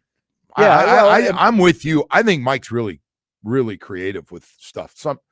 Now I do know he's a big sports science and analytics guy. I think most of his decisions that he makes during the week and when he's calling a game, he likes numbers. He likes to know what's going on. But why wouldn't you? You want to know. That's good information, right? Don't think? Today's coaches like it. Some of the old school guys are going, well, there's got to be a time. This goes back to that field goal. There is a time. That field goal that he went for was 100% analytics with lots of support from his decision to the point that people tell me, well, that was a no-brainer. Why are those guys talking about kicking a field goal? See, I don't understand that because you have to play the opponent too. So you're playing Marcus Mariota as the opposing quarterback. It's not Tom Brady. It's not Matthew Stafford. It's not one of these guys who has a history and a portfolio of winning games at the end. It's Marcus Mariota who, as overtime showed, threw an interception. So I would Marcus Mariota, if you can drive down the field and beat us, we'll he did drive him down there to kick a field goal. But 56-yarder though. Yeah. Well, that was dumb on their end, not trying to get closer. Right. So I thought, and we went through this for days because Bo had his opinion, Jimmy had his opinion, I had mine, and we didn't all agree. It was a perfect second guessers to have an opinion on, right? And so I've had people go, well, you're stupid to say you should go for that. That's just dumb. And the analytics people said, oh, no, we can give you all kinds of – because you saw it again last weekend. You saw it again last weekend. Right, yeah. Guys did the same thing, same analytics, all getting the same numbers with a guy standing behind him going, Mike, you know the deal here. This is a go for it. Put this thing away and not allow kickoff return to affect you. All the analytics that I saw after the Dolphins decision, it was a 3% more chance to win by going for it than kicking a field goal. So, but again, it's amazing this stuff because I'm like everybody else.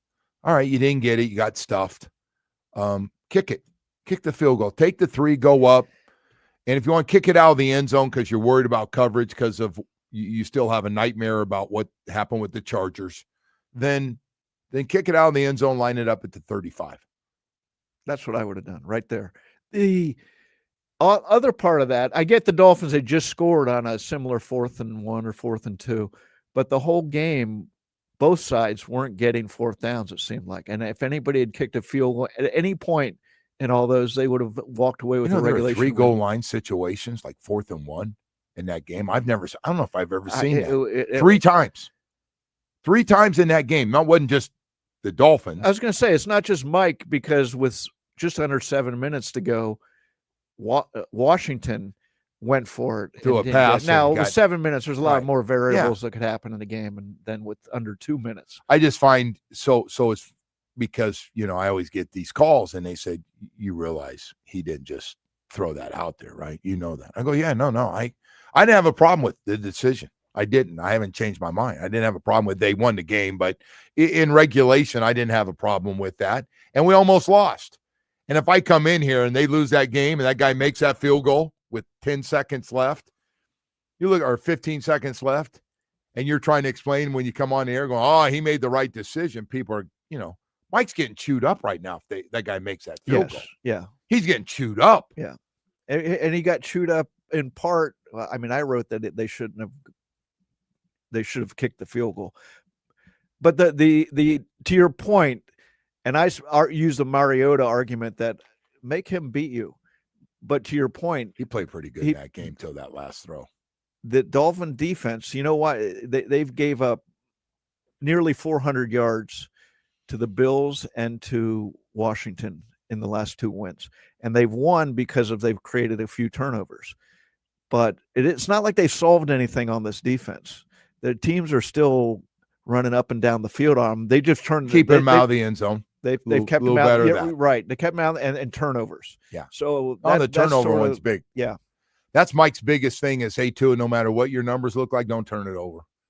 I could tell that drives him nuts. Although he defended them on 2 deep throws and called them punts, which was weak sauce. Well, one of them was like on a second down, or I believe it wasn't really a punt situation. I don't buy it. Somebody tells you just throw it up and see if your guy can get it, and we'll treat it like a punt. I'd rather have the punter, he can kick it further.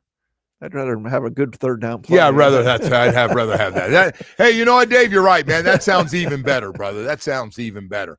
Hey, we've got a lot of stuff, man. A lot of stuff going on here that we'll be talking about here when we come back here. We'll have for you. But first, I do want to talk about Recovery Unplugged. Hey, Dr. Barry and his staff, man, doing great work for a long, long time. Dr. Barry's been through it. Man, I heard his story. Wow, you talk about a guy that cares about people and giving his life to Recovery Unplugged. I want to let you know, we're always talking about game changers on the field. Here's one for your mental health, and it happens to guys. It just happens, man. You get off the road. You go through tough times. You start drinking a little bit, or you just get all of a sudden, you're just sitting at home, and you're just in a funk, and you can't get out of it, and your friends notice. Everybody notices. Hey, but we've got something special. Recovery Unplugged for your mental health. Recovery Unplugged Behavioral Health has a beautiful mental health residential program in Fort Lauderdale. And for 12 years, they've helped over 20,000 people heal with expert clinical team and innovative treatments like ketamine therapy for depression, anxiety, and trauma. If you or someone you love needs some help, they're in a funk, they need a winning strategy, it's okay. 954-737-4508 or visit recoveryunplugged.com. Making a difference, man. Everyone deserves a great season in life. Recovery Unplugged. Heal out loud. The Joe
All right, Perk, this is for you, man. Swiping, brother.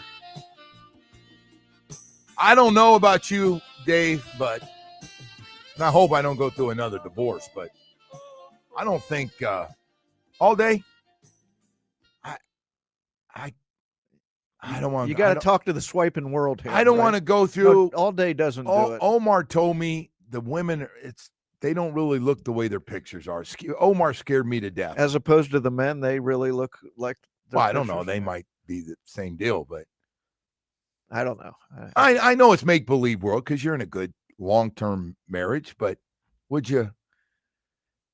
Yeah, I would think if you were looking to date, you would join a dating app if you were having trouble. Well, go to the Lobster Bar, Eddie V's. I got a whole bunch of places where they're lined up women in our age group. If you needed to, for guys to go through that, are they? I have no idea. Is that right? Is that maybe everybody's out?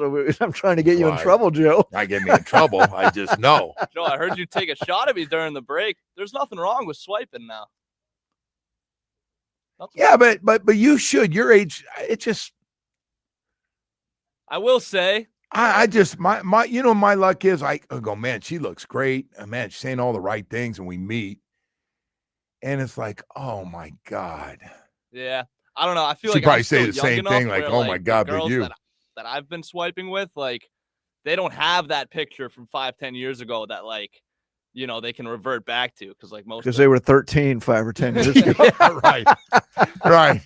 They were underage. That's a good point there. So Great most point. of the girls I'm talking to are in their early 20s. Yeah, so, it is a phone-friendly world at that age group. I was talking to a group of teachers. Hope I can say this, and somehow it came up with the they don't have the problems with sexual things in school anymore that they used to. And I said, why is that? And he goes, because people are the kids are into their phones now so much that they don't interact with each other. And I go, wow, these are just normal. That would have killed me. Garden that would have killed me. I drive everybody nuts in my life. Don't you just talk for 4 hours? Can you give it a little rest when you get home? My wife likes it quiet. Can you go to the phone? They're saying talk on the phone, Joe. Just I pick it up. Can you just stare at your phone for a while? Sometimes I hate texting. I just pick it up like, hey, what's up? I do have a friend who I text with. He calls, and he's conditioned me. He doesn't like text. I get it.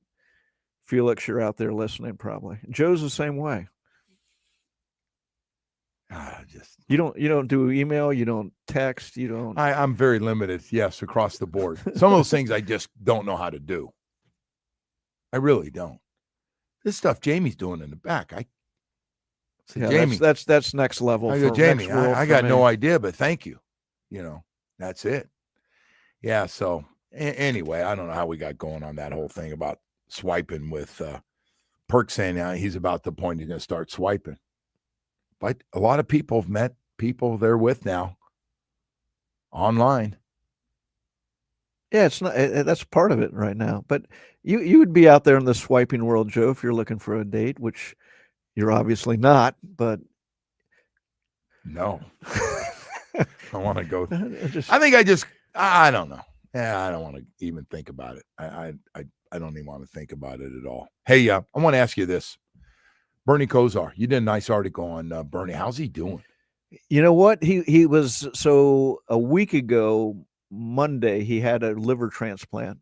He was released from the hospital yesterday. Yeah. So he's getting home from Monday Night Football. I talked to him Sunday afternoon. Have it done down here or up in Cleveland? No, up in Cleveland. Okay. And I talked to him for 15, 20 minutes on Sunday afternoon, and he just sounded like the normal Bernie, except he's very pumped, where his life's gone now. He's unbelievable because, he was talking about having seizures, going into comas in recent months. And then he got the news that they finally had a liver. There have been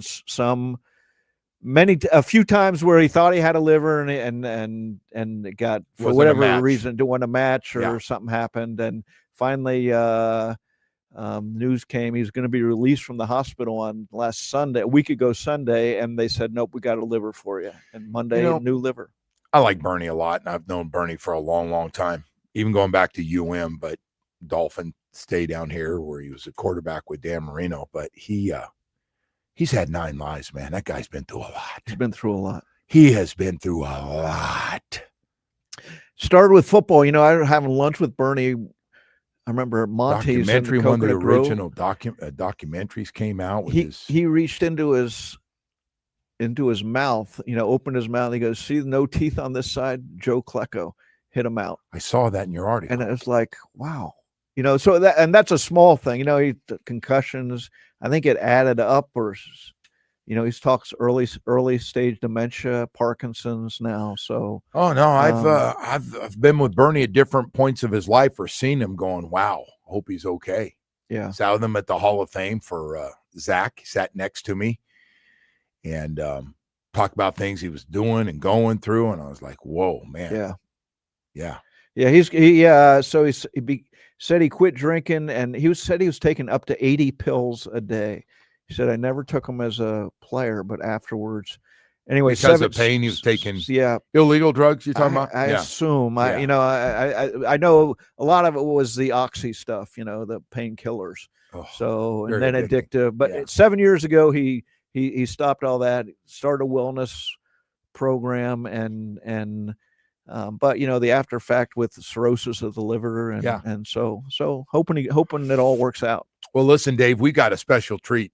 Jimmy Johnson is joined us early this morning, and we're going to have that coming up for you. He was just great this morning, talking about college football and the pros and some of the teams he likes, and documentaries, the whole works was just fantastic. The Hall of Fame coach, so he'll join us coming up here. But before we go to break, I want to take a second to tell you about the main man. His name is Anthony Caliendo, and he wants to help you sell your business. If you are tired of the stress, you're tired of the headaches, tired of being tired, and you think it's time to sell your business, please call the main man, Anthony Caliendo, at the Business Broker Experts. Absolutely the best business broker in Florida. That guy has got a ton of people sent me a message. I got a bunch of New Yorkers moving down here. Palm Beach County is getting ready to explode, along with Dade and Broward. And he just said, hey, man, a lot of people are looking to buy businesses. Doesn't matter what size, how specialized. And this is what Anthony Caliendo at the Business Broker Experts does. He's absolutely going to help you get the most money for your business. Match you up. Call 1-800-THE-MAIN-MAN. Speak directly to Anthony. He doesn't just list businesses. He packages businesses to sell. Florida's booming, and he wants you to take advantage of it. Now's a great time to get the most for your business, and he matches them with sellers, ensures a strong, smooth transition. He has strong bank relationships. You just go across the table. It's a no-brainer that Anthony Caliendo, the main man, will sit down, get you going, figure out what your business is worth, and get rolling. So get maximum dollar for your investment after years and years of dedication and sweat you put into it. And listen, selling your business can be complicated, but don't worry about it. This is what Anthony Caliendo does. Call 1-800-THE-MAIN-MAN. That's 1-800-THE-MAIN-MAN. Anthony Caliendo. If you leave, you know what you'll miss?